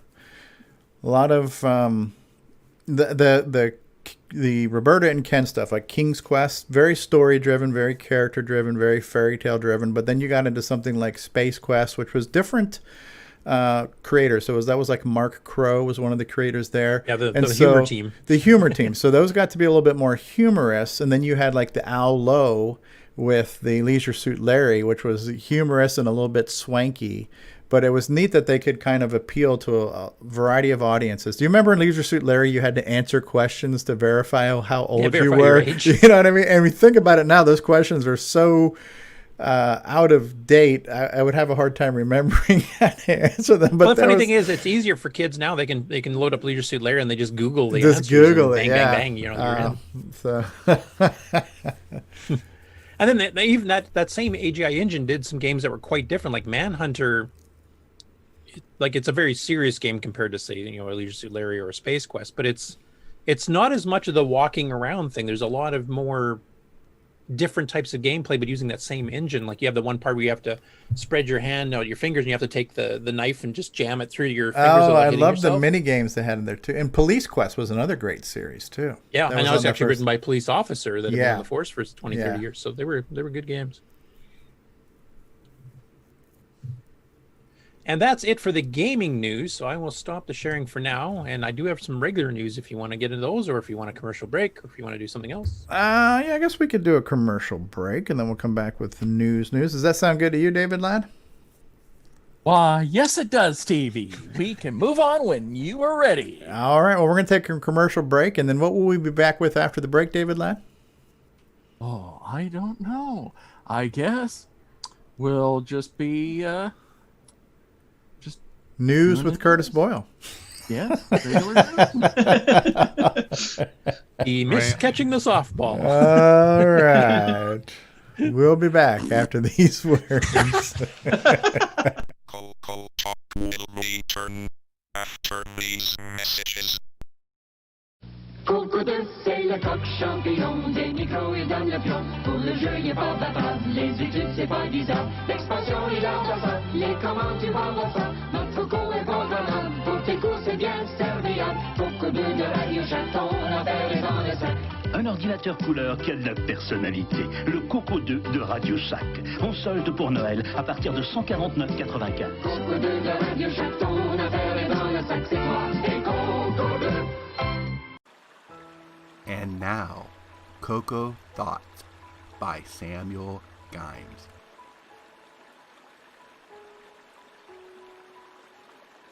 If you're using your color computer in Quebec and it stops working, is it now a CoCo won't do?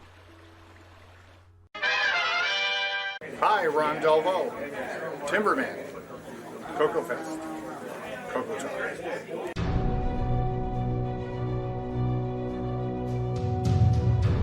In a world where RGB produces black and white video, one cable can make a difference.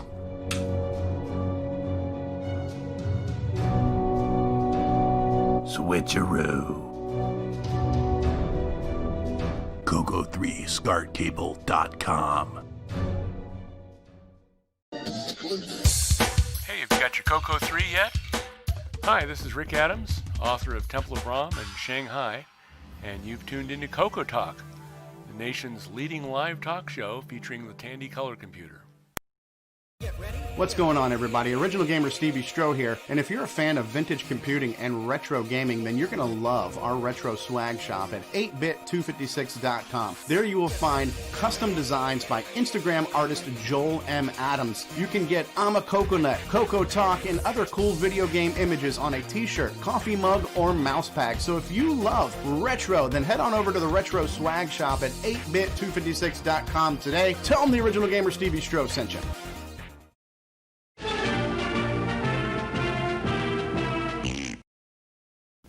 Radio Shack's store-wide manager's red tag sale is on now. We've slashed prices 20%, 30%, 40%, 50%. Save on famous Radio Shack hi-fi, car stereo, radios, toys, TV games, calculators, walkie-talkies, and CB radios. Look for the big red tag. Save like never before on these and literally hundreds of red tag specials. Hurry into Radio Shack today.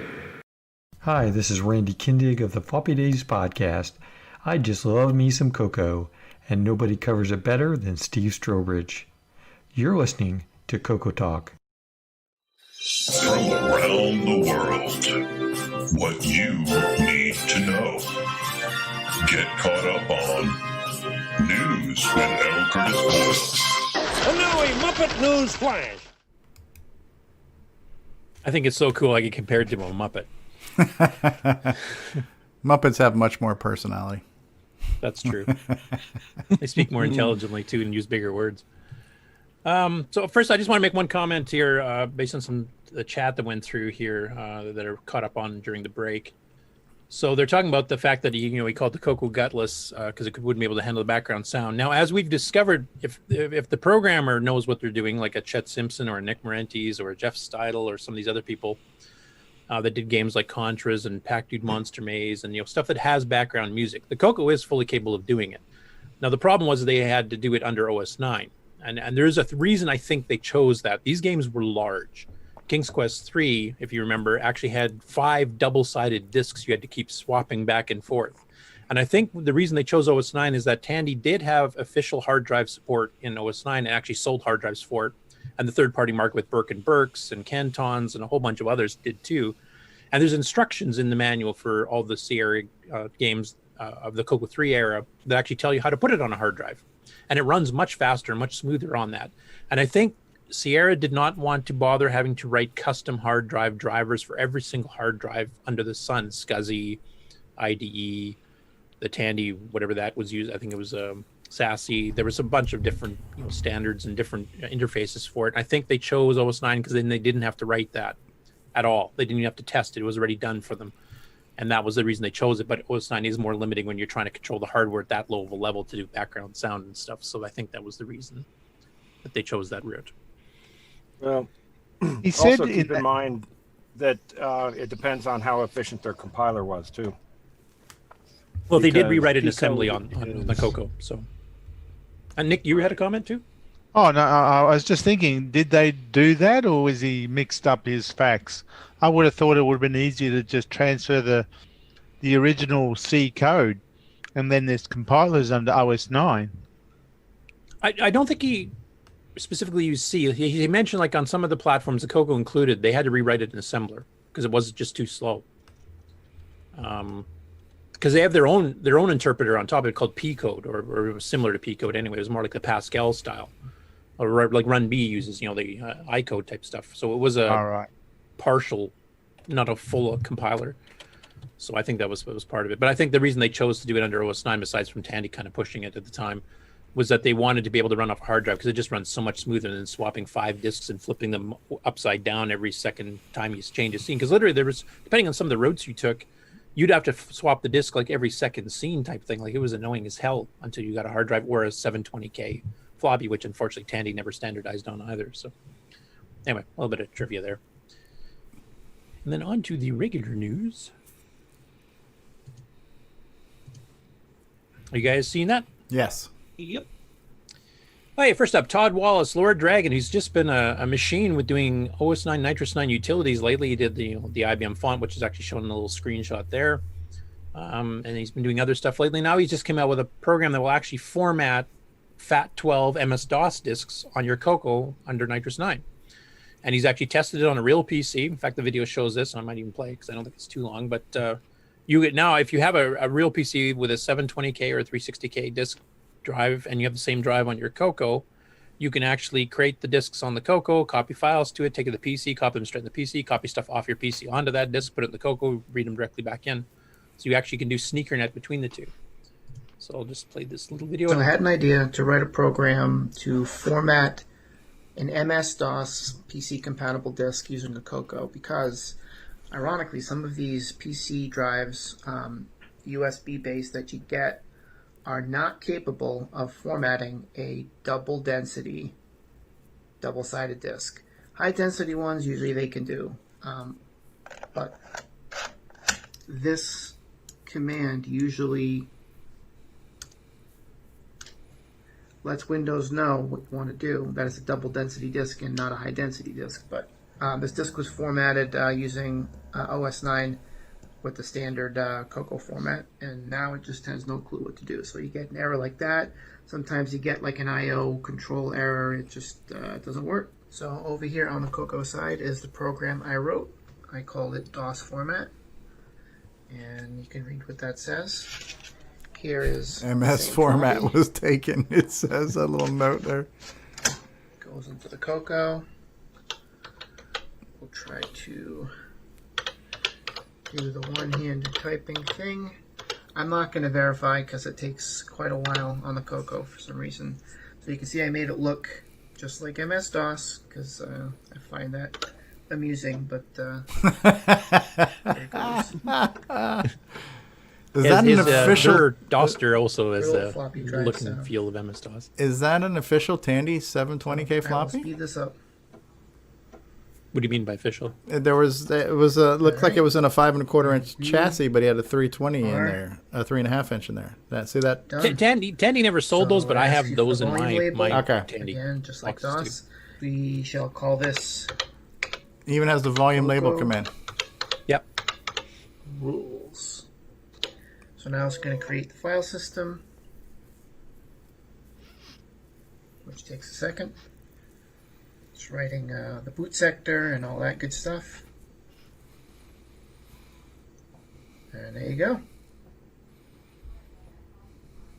Formatted MS-DOS disk over to the PC. All right. Floppy disk. USB floppy drive. I'm going to do a good old-fashioned. I wonder if it's just because it's USB. I wonder if you had a physical drive, if you'd be able to do that lower density format. I think it depends on the controller and the software. I know, like older versions of Windows had no problem doing this kind of stuff, but the newer ones seem to have, like they've kind of dropped the backwards compatibility. Works too. I actually checked the time in OS 9 and CoCo rules. There's the volume label, yeah. The DOS format, and that should be legit. CoCo rules. One last thing. Unfortunately, there's really no easy way to boot a DOS disk off of a modern PC, so I had to just read an image of this disk, and I'm going to boot it real quick in this virtual machine just so you can see what happens if you try to boot off of this floppy on an actual old DOS machine.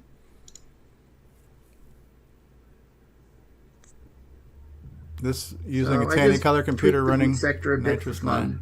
fun. So Nitrous 9 represent Color Computer. That's so, cool. Yeah, so it's a really cool project. It does duplicate something that was done back in the late 80s, mid to late 80s. Okay. By a company called Clearbrook Software Group out of Vancouver, I believe.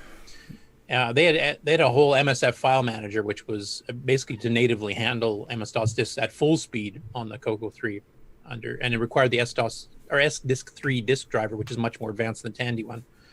And it came with a whole slew of utilities for formatting, setting attributes, copying files between OS 9 and MS-DOS at full speed. He mentions that it's quite slow doing the verify, and there's a reason for that. The current driver that the CoCo has with Nitrous 9 in the public distribution and in EOU at this time is set up basically to default to 256 byte sectors, which is what we've always used. And MS-DOS uses 512 byte sectors. It does a hack to read in and write the sectors, but it does it in half-size chunks to make it compatible with the OS 9 side of things. So what is happening is that when you try to write something, it'll have to read in the original sector and then say, I'm rewriting the first half, the first 256 byte sector. And then it'll write that out. And then when you want to write the second half, it has to reread it back in and then overlay the second half and write. So basically it's doing everything twice is what it's doing. And the MSF package that was on sale in the 80s did not do that. It actually reserved a full K because it actually handled 1K byte sectors as well. And that ran at full throttle. So one of these days I'll have to go into the disk driver and actually have it pre-reserve the 512 byte buffer and then make it smarter to cache the sectors. And then you only flush them out if you haven't written anything in like 5 seconds or something like that. And then it should greatly speed it up. And I know he's working on some other stuff too. He wants to do some more MS-DOS compatibility stuff here too. So he's got he's got DOSter, he's got DOS format, he's got the CJ font. So he's been doing just a lot of stuff. So if you guys have the older DOS machines and you want to be able to just transfer stuff back and forth, it's going to become quite easy. Hey, but Curtis, before you move on, David, are you still with us? Why, yes, I am. And I've already been in contact with Todd about high density support. Okay, well, Rob Inman couldn't help but notice your comment under the video here. Could you read that comment to us in your best enthusiastic voice, please? Because if not, I'm gonna. If not, I'm gonna impersonate it badly. So. Oh yeah, I would love to play with it, and of course, sources too, if you are willing. Say that first sentence again. No way. Oh yeah, I would love to play with it. Also, I would like to ask Todd Wallace if you're listening to this at some point.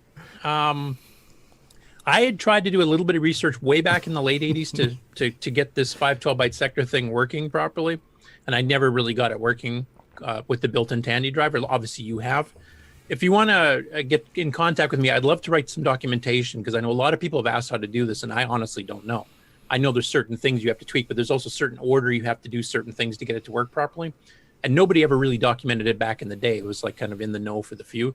So Todd, if you can give me a contact on Discord, I'd love to like write up something with you on how this is done and then include it with the documentation for the new manuals that are coming out for Nitrous 9 so that other people can write their own DOS stuff if they wanted to. Or, you know, if I remember correctly, the Atari ST used the same FAT12 formats. You should be able to read and write Atari ST disks just fine. Amiga has the capability of saving and loading DOS disks, so you could technically use that too, as long as you format them as DOS, not the native Amiga format. So there's quite a bit of interplay between some of the older machines here we can do with this type of utility. Cool. Next up, Charlie 2020 here on Discord has released version 1.3 of some OS 9 Nitrous 9 utilities that he wrote in Basic 09, and you can download them here. Quilt is actually not a utility. I think that's actually for editing patterns for quilts, which he wrote for, I believe, his spouse or his mom or something. I can't remember the details there. And he's got some standard utilities, and one of them is Atcher All. Now that sets attributes. Right now, the attribute command in Nitrous 9, you have to do one file at a time. So if you want to set executable or make it, non-writable so you don't accidentally delete it or whatever, same as you do in DOS. But he actually wrote a version of Basic 9 that actually goes through and you can give it a list of files in one command line and it'll just do them all. And you can set them all the same attributes. I'm going to be contacting him a little bit later this week. I was going to try to do this week, but I just didn't have time. Because I did take a look through his code and there's some hidden system calls that aren't documented until the new manual comes out. that actually would make this a lot faster and a lot easier for him. So I'm going to contact him, get him to probably do another update to another version that will incorporate that, so it's even faster yet. So, but he's been sharing a few of these utilities. He's got multiple utilities on this disk here, so it's cool to see that we're getting some more OS 9 Nitrous 9 developers active again now too. So, and hopefully these new manuals. We're currently in the second review of the new tech reference manual, which has a ton of new stuff, fixes a few errors on the original Tandy stuff as well. Bill's already started the second round through. I'm going to be starting that probably later tonight, to be honest. Take a little break from actually writing code, and then I'll see if we can get that one up. And then he's already started on the Basic 09 manual too, and that's got some additions we'll be adding in for some of the new graphics features that we've added in Nitrous 9 over the years too. So gradually we're going to get that entire 1,100 page monster manual redone.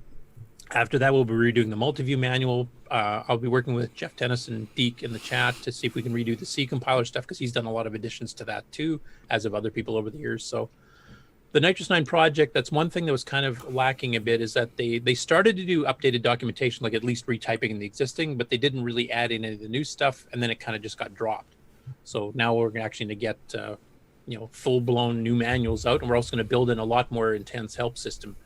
In probably the next beta of EOU, we're going to actually have much better online help. So if you just need help on the code, you type help, whatever the command is, and even subtopics, you can go help Basic 09 GFX2, and it'll list all the GFX2 options you have, type thing. So it'll be much more interactive. Maybe I'll see if I can work with Chris Hawks and getting Icon Basic 09 to tap into some of that stuff too, and then you can actually have built-in help while you're editing your GUI-based Basic 09 editor. Yeah, Aaron had the same thought that I did too when you said monster manual. I couldn't help but think of Dungeons and Dragons. So did somebody say monster manual? Ones, I'm in. Yeah, I remember those tomes too. Those are big too. So I know Nick Marentes is excited that more and more development's taking place on the Nitrous 9 front. Well, that's just a given. Yeah. Even Nick Marionettes. It's more trash for his trash can to delete. Yeah. He's going to have to make an overflowing trash can icon. Yeah, now. I have to make a new bigger trash can. We need an OS 9 dumpster. Yeah, when you go to empty it, flames come out and it burns everything off. Yeah. Bigger trash. Incinerator. We'll get the OS 9, Nitrous 9 Loris bin type thing, which is this thing that covers half a screen just loaded with all your icons. Yeah, just going to say a dumpster covering the whole screen. You can't do anything else in OS 9 when you're emptying the trash. It fills the screen. Okay, next up, we've got 4 in a row here. So SepTandy started at September 1st, and this, as I mentioned before in the game news segment, is basically a month-long celebration of Tandy that various YouTubers, there's a dozen and a half that have committed to it so far.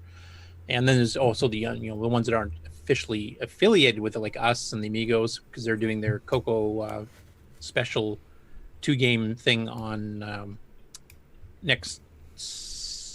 tomorrow, Sunday, early morning Sunday. So they're doing Rad Warrior and the Interbank Incident are the 2 games they'll be reviewing. But anyway, the SepTandy thing, which covers all the Tandy computers, has had quite a bit of CoCo content. Now, they've had this SepTandy before. This is not the first year they've done it, but I've never seen this much CoCo content, which is kind of cool. So we had the one in the game segment there that we showed earlier, and now there's already 4 as of today that I know of for the just general Tandy. And I'll just kind of go through each of them here. So this first one is from a channel called Mr. Lurchs Things. G'day Internet, and welcome back to another video, and to SepTandy. Yep, that's right, we're doing it again. So for the uninitiated, SepTandy is where creators on YouTube spend September celebrating all things Tandy. Nick, you'll like this video. This year, Adrian Black and Tech Tangents are back, but we're also joined by, and I have I'm not going to play the whole thing here because it's 18 minutes long, but basically in this case, he goes in a video showing his CoCo 3 with some upgrades, and he shows you even putting them in. And thanks to Nick Marotta, by the way, because you're the one who found and kind of pointed me to this and actually enabled me to discover all the other ones afterwards. Awesome. So in this case, he shows upgrades, including the 6 through 9. He shows how to do a 512K upgrade. He does the SDC. And then he has to show off some fellow Aussies games for some stupid reason. But So he's, kind of going through. I think Nick Marentes is responsible for most of the economic growth in the country of Australia these past few years. Yeah, if he's getting a kickback and I'm not, I'm really upset. Well, they announced today that we're in a recession. So Nick's got to release another game, bail you guys out. Yeah, we're games, so naturally there's a recession. Yeah, and I've even heard that Ferrari's planning on moving one of their plants over to Australia just so it's easier to ship Nick all of his cars. In my backyard. Yeah. So here he did the 512. Here's doing the 639 upgrade, which he explained that he already desoldered and resocketed. Then he fires it up. Just out of curiosity, what 512 board was he using? That was an old one. Yeah, an old style. Okay. Like the 120 nanosecond, 16 chip version. So it's the Tandy one. And he made his own. There's a SCART adapter. Cable like this. Did he make that, he said? Which one? The SCART adapter. It sounded like he said he made it. I'm not sure. Can't even remember now. I've watched so many of these videos, I've kind of lost track of what's in each one. Here he goes through the different, the floppy options and plugging it in. Options. STC Explorer. Does a couple demonstrations. He ran a Frogger game to show CoCo 1 and 2 compatibility, and then he ran Arkanoid, which was kind of coincidental with our game of the week just a couple weeks ago, wasn't it? Yep. Demonstrate some of the CoCo 3 stuff off the FTC. And speaking of, SepTandy. Yep. And the Sierra. Oh, look at that. Crikey. Would you look at that? Now that's the beauty of a game. And then you show off the 6309, he has a Gunstar. Crikey. I think you even pronounced it Gunstar. Gunstar. So Nick Marentes, I have a question for you. Have you actually been in personal contact with him, or has he just ordered the games? No. And I didn't know about this guy. Crikey. Tell him you'll put in a good word with the author of these games if you. Now I will mention I've started to try to contact some of these people and see if we can get them on the show. Mm-hmm. I have heard back from one of them that sounds fairly positive. It's just going to be trying to arrange the time, of course, because it's pretty early in the morning there when we shoot the show. So unless we have them on the tail end or something, or if the guy wants to get up, massively early in the morning. We don't have everybody who's nuts like David and Nick here, so. You could pre-record or something too. Yeah, I mean, I'm really glad that people are taking on this movement, and anytime we can get the Tandy some love, that's great. I'm kind of anti-movement, anti-hashtags, so as far as I'm concerned, I'm Tandy all year long, so I'm not going to hashtag Tandy in September. I'm Tandy all the time, all Tandy all the time. So, but I'm glad that people are into it and that it's getting some airplay, So do you know where he's located?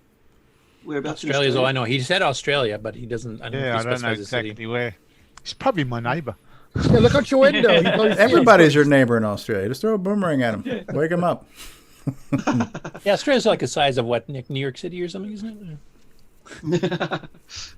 Invite him over for some Vegemite. Yeah, it's a bit further to go between Canadians here because we have to take dog sleds. So yeah.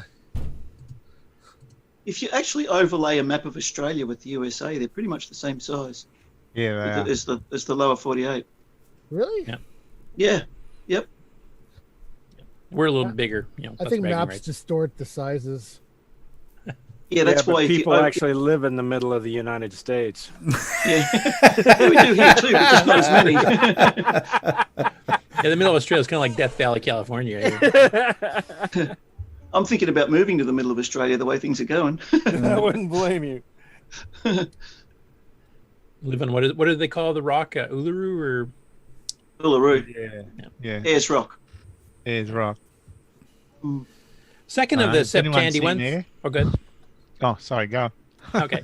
The second of the SepTandy is the retro channel here. Did a CoCo 1, so we're switching back to the older model, and he does an S video and composite mod. Oh, neat. So I'll let him do a little intro here, and then we'll let you watch the rest. Hey everyone, and welcome to the Retro Channel, and welcome to SepTandy. I can understand this guy too. A group of YouTubers like myself come together to celebrate all things Tandy. And I don't have to stand on my head. For SepTandy 2020, we've got Mr. Lurchs Things, Josh Malone, myself of course, Adrian's Digital Basement. There's Tech Tangents, Retrospector, Dave, just Dave, LGR. We do have Yan Beta. And what's with the potato? The answer to that can be found on Mindflare Retro's channel. Drinking potato chips. Came with either 4 or 16K of RAM, but eventually got upgraded to either 32 or 64K, and it was aimed underneath. There's even some switches underneath. Oh wow, I wonder if that's a Jason So Reichert he's added modification. is that a HJL keyboard? Yeah, HJL keyboard. He's got a power LED. He's got multiple switches. I think inverse video and next stuff. Video where we're all going to take. Now he hasn't actually opened that one up yet, as he's mentioning here. So he's actually going to do a future episode taking that one apart to see what all the mods are. But the reason I want to start with this is just so we can get a little bit familiar with the internals, and hopefully that'll answer some. Now you notice that the bezels on both of those are silver too. It doesn't have the black aside for now. bezel around the Plan is keyboard. to upgrade the Yeah, RF it's a later output F-board usable model. in today's modern world, and also something a bit cleaner. So maybe he starts gets into designing this, which actually has the audio out in an S video circuit. No, I like the whole breadboard thing he's got going on there. Video as some. So And this is the ideally, Australian version of the this'll fit motherboard, I presume the neatly. PAL one. Now what this is missing right now is Men at Work So, playing in the background. Let's get started. First thing we're going to do is pull this. Anytime there's an Australian video, they must have Men at Work playing in the background. And just like it's a national law or something. It's a law. It is. Yes. Yeah. So this will just lift it. Rob Inman says in the chat, "Why are Australians taking over the internet?" RF shield that's normally attached to the bottom of the board. Hey, ACDC is from Australia. Why do we have to stick with Men at Work? Havoc on the camera. Sorry about that. It has a whole bunch the of S-video little mod work in a US machine? clips that need to be I don't pushed see in. why it should won't. do, but It should, I would think. He's tapping it off the not the VDG itself, the other video involved chip. He removes the modulator. Yeah. Cool. That's out. Great fix for an RF modulator, I gotta say. Start it up. There you go. Poke a hole back through here. Everything's socketed. Oh, man. Yeah, everything is Surfboard. socketed. Yeah, good call there. This Ron. is something that I designed myself, and it's not perfect, but I spent many hours. But he actually even testing designed it, his little swapping breadboard things there in so and that out, everything lines up, so the adding channel in selectors where the high-pass audio cable comes out. filters, Yeah. And AC coupling things. soldering. No hair was burned in the making of this video. Next to the board here, because it also has 5 volts sitting on one of its legs. So He's grounded. I've never seen anybody ground themselves before. when it switched to P mode, Especially 4, on this which is show. the He's a professional. 2-color mode on the Tandy. We never some ground devices ourselves. would lose sync. And his audio there's circuit too actually much color outputs like a intensity. composite cable signal, basically. So he's I had to got put that in there just to keep everything both happy. channels, So and he you actually may need to duplicated the adjust channels that between, so it'll actually if come you out of the end up both building a speakers. certain, Like the quick hack where it comes out of I'll one put a side. link to the The stereo in the Dolby. description below. It's Atmos But of course, there could be 7.1. some output, which is Stereo being mono. used by this board. I'll just pause this here because this kind of shows the RF output in the far left, old CVBS, new CVBS, and the S video. Now the S video, of course, is not trying to do artifacting, and this is PAL, so it's not doing the artifacting we're used to with NTSC. But you can see how high quality the pixels are on the S video on the side. Like if you're running anything that's a black and white game, Yeah. or a word processor that runs in a graphics screen or something, it's going to be just clean. Unfortunately, the one thing is, of course, with PAL, it doesn't get the artifact colors for the games that expect that. But it looks better than that purple-green stripes that we watched. Yeah. Yep. And here's a comparison on the text mode, so you can kind of see, it's kind of Yeah, obviously on the a little far bit and right, stuff. the text is crisp. Yeah. Takes cleaner. Yeah. Yeah, and on the right, that almost looks like an RGB out. Yeah. Well, technically, as video is. Sort of. Not quite, yeah, Oh, but okay. yeah. S video basically has separate chroma and luminance, so it can get rid of all the noise between with combining them. Whereas this is where he RGB showed what separate red, green, and NTSC artifacting looks like too, just so you can kind of compare between PAL. So on the left, you can see what the Australians had to put up with all of our games. On the right, you can see what we had in North America. Yeah. I have to get in touch with this guy and see how he did his S video. There's a lot of Australians for you guys to get in contact with, and I don't think they're active in our group yet. So please invite them over. They're all Nick's neighbor. So. Yeah. So all these, you got links. The links are in the video description for all these, yeah. Yeah, thanks to Frodo. Frodo's been posting them into the YouTube chat, so you can get it on the video afterwards too. It's also in our news channel on Discord. Yep. news Oh, cool, summaries. cool. Yeah. Cool. Okay. Thank you, Frodo, for doing that. And I'm looking forward to his HDL one because that one's been heavily hacked. There's 3 switches in the bottom, so I'm not even sure what all the switches would do. Inverse video is a common one. I've seen a few with a RAM write protect switch. If you wanted to load a cartridge that tried to overwrite itself, you could load it, flip the switch, so then it won't let you write to that area anymore, and then you would run the game, and if it tried to self-modify, it wouldn't work, or it wouldn't kill itself. It would just run as if it was a ROM cartridge. I don't know what a third one would be, though. I have Maybe no he's idea. got a lowercase mod in there. Could be. I don't know. Hmm. I'm looking forward to seeing that video. Could be reset or something. Could be the turbo switch. Yeah. Kick on like the the nitrous Gimmicks. oxide. Yeah. It's got 8 megabyte RAM. Yeah, man. So anyway, he's going to be doing some more CoCo videos based on that other CoCo and stuff here later this month as part of SepTandy. So keep an eye out on his page. Yeah, this is exciting. A lot of people are getting the in, retro getting the, channel. Getting I like the his Tandy. Pac-Man. Yeah. Oh. Yeah. That's cool. Cool. Lego Pac-Man. Lego Pac-Man, yeah. Yet another SepTandy one, and this guy I believe is from the U.S. Hopefully, I'll Shawnee, recognize his. Maybe we can recognize his accent. Yeah. He's upside down. Yeah. We can't understand him, Nick. You have to get an interpreter. So his channel's called Dinty's Hideaway, and from what I understand, he's just restarted a new channel, and he had a previous one doing a bunch of variety of things. So this is a new one more dedicated to this type of stuff. And he kind of goes through a history of the CoCo 1 a little bit. Now he's got a few things off. I think he's just kind of going by memory, which I mean a lot of us have done. For those who want to know like the full history, definitely I recommend the Bill and Boise book, The History of the CoCo, because they actually got the official word from the people at Tandy at the time that were working on the CoCo. So that's kind of like the definitive history of the CoCo. But he has a fair bit in here on that. His editing style is a little bit odd to me. He's got some overlapping scenes where he'll fade from one video to the next, but he leaves the audio going from both. So it becomes a bit of a jumbled mess for about 10 seconds. So I'm guessing that he's probably just kind of learning his software, and this is probably the first video he's tried doing this type of thing on. So hopefully it improves. But it's a pretty interesting video. I'll just play a little bit of it. In this Tandy episode of Dinty's Hideaway, we'll find out if a 1981 color computer can run your digital life, review a color computer game, plus a look at your favorite YouTubers and consumer advice with George. Canyon Climber. Yeah. So anyway, he goes through and then does. Now he has these weird commercials and stuff in between too that I'm not sure what they have to do. Maybe it's just something he does uniquely in his channel. So it's a little bit jarring when you watch it. It's not like an average YouTube video. But he does go through and show quite a few things there. He shows Canyon Climber. You notice he's got the original metal aluminum joystick Black Beauties, not the later plastic ones. Nice. And he actually goes into, I got to bring this up here. He gets to run Spectaculator, but without a manual, he has no idea how to use it. And then he goes into Scripts It, because that's the most popular program on the planet. Chess game. But yeah, it's a pretty good explanation of the early days of the CoCo, because this is a CoCo 1 with only 16K of RAM. So it's like literally from the early days. And even goes into the fact that the very first release only had a 4 and a 16K option. That was the maximum you can get. And then a year or two later, they brought up the 32 and then later the 64.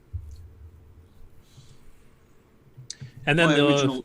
I was going to say my original e-board one, when I got it, came with 16K, had the 16K RAM badge, and I upgraded to 64. Yeah, I started mine with a 4K, and I never upgraded the badge because I got third-party people like in our local club to do every upgrade after that, from 6 to 16, adding extended 32 with double stacked chips, ripping those all back out again, and then putting 64K and modifying the circuit board because I had a D board.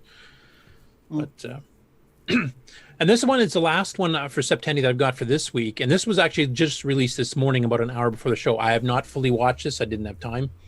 But this one is from a channel called Adrian's Digital Basement, and this is one where he takes a CoCo 3 that's in pretty bad cosmetic shape, and apparently goes through and does a complete refurbish of things to get it running, or to get it to look good, I should say.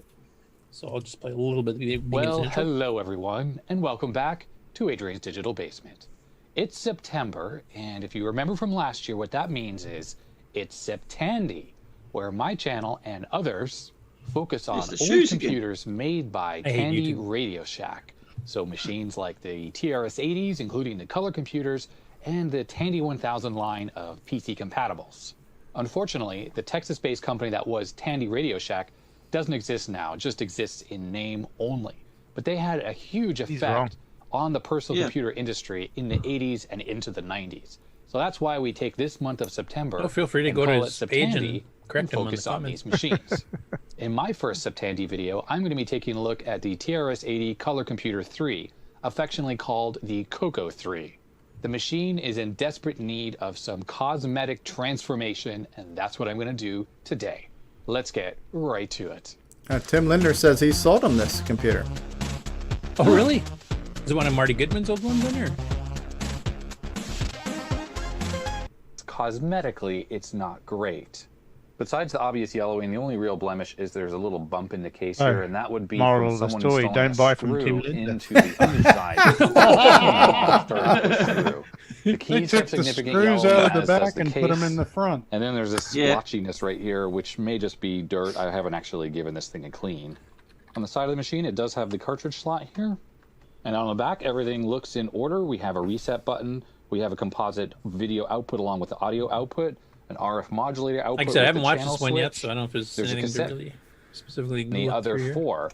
And those are the 2 that go in Looks like it has up into 512K, this part of the right? plastic. Yeah. Which is exactly where this little bump That happens. grilled Clearly, screen. someone Yeah. at some point Yeah, reassembled this some machine computers had and put that. one of the longer Oh, screws right. Yeah, the I Canadian haven't ones seen for it. sure did. Here we have our first glimpse Oh, I've never seen inside that. the CoCo 3. So this is the Is that for RF AC shielding, mains Nick transformer Marotta? I can't remember. that Yes. converts from 120 Yes. volts here down to whatever, some low AC voltage. And that plugs into the motherboard right here, which has some type of rectification and brings it down to the 5 That's a volts performance needed to run peripherals this 512 machine. upgrade, not the I'm Tandy noticing one. here that the keyboard connection is this ribbon cable, which Did he say reminds me a lot of what you rectification? see in the ZX Spectrum. Very worrisome I because didn't quite catch it. Like I said, I have to watch this video after the show here because I actually didn't get a chance to actually watch it. I thought just maybe they watched were the first screwed 5 on, but they minutes. appear to be melted on. Right here, all 4 corners there. This is the cartridge slot, and there's witness marks here where. And I think that someone one has little inserted the bumpy was cartridge showing there. a I lot think of somebody times. put the They're sort of longer black. screw. 'cause Yeah, there's that's what- different yeah, size he screws on mentioned the that lighter too, color yeah. plastic. Inserted through, So That's this a common machine thing. was definitely well loved and well used. So shining like this, it's a hot So of course, day. we're doing the standard retro The break keyboard, treatment. I'm just taking these keys off, and it's pretty dirty underneath here. Use a key puller. Find these pretty inexpensively from AliExpress, eBay, whatever. I've never had a key Pull puller the before. I keys actually off. kind of I'm like gonna that. give them a That's quick a lot quicker clean than doing it because by they are hand. dirty. Yeah, they And work really then well. I am going to pour that. It's nice sent me a key puller with my CoCo Mech into this keyboard. tote here. Cover it with plastic. Add some water so it's not quite so concentrated. Plus, if you get broken And into, it put looks like this you can out stab in somebody the with it sun too, which as is well. awesome. But I recommend using a tub like that even when you're pulling these keys off, because it forms bubbles when the reaction is going on, and I need to make sure that they are getting good coverage. But you just sort of shake the tub. And I like how he's got the one in the that upper has left the there desired rotating. effect. I don't If know I had more what he did to space do on my that. turntable, I would put them Does on that the actually help turntable, level but out the I don't, unfortunately. sunlight retrobreading thing? Yeah, it evens out the exposure so you don't get light spots and dark spots. Yeah, right. Okay. So for you guys that have done retrobreading, do you guys do that same technique of having something to rotate it, or?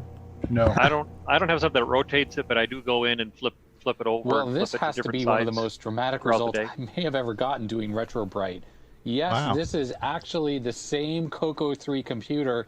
I just have it loosely assembled. It's Okay, not Tim Linder, completely you're put together. vindicated. But wow, It's been the Tim transformation Linder. is absolutely dramatic. It was outside for roughly an hour. I massaged Actually, it'd be it D. for Marty 20 minutes, Goodmanized, moving actually. the cream around. You And then when I gotta see brought the it one I inside, got from just Don quickly Adams. gave It it was a in a full GM wash, shop got all that for many a peroxide year off and it, then shows. dried it, and then I applied Brian, was it? 303 aerospace protectant. I like to get this stuff on as soon as it comes out of question will be, how will the keys turn out? So they're currently still outside. The submersion method I'm using with the keys takes a lot longer than the plastic wrap over the plastic and the cream I was using on this. It's been over 3.5 hours the keys have been outside, and they are on the turntable now. And the sun is quite low because it's almost 7 p.m. But it's still hot out there, so it's probably still doing something. So when I bring them in, when the sun finally drops below the neighbors' houses, I'll be able to take a look and see how good. Now he's smart. He actually took a picture of the keyboard so you know where the keys go. Yeah. I made that mistake multiple times. But it's a great thing to do to the new guy. Yeah. Especially since some of the keys, if you switch them sideways, they actually look like a different character, like a dash or a capital I or something like that. So then when you put it together, it looks at first glance like it's right. Then you notice the angle of the keys doesn't follow the nice smooth row, and you get these little jarring ones. You have to take it apart again.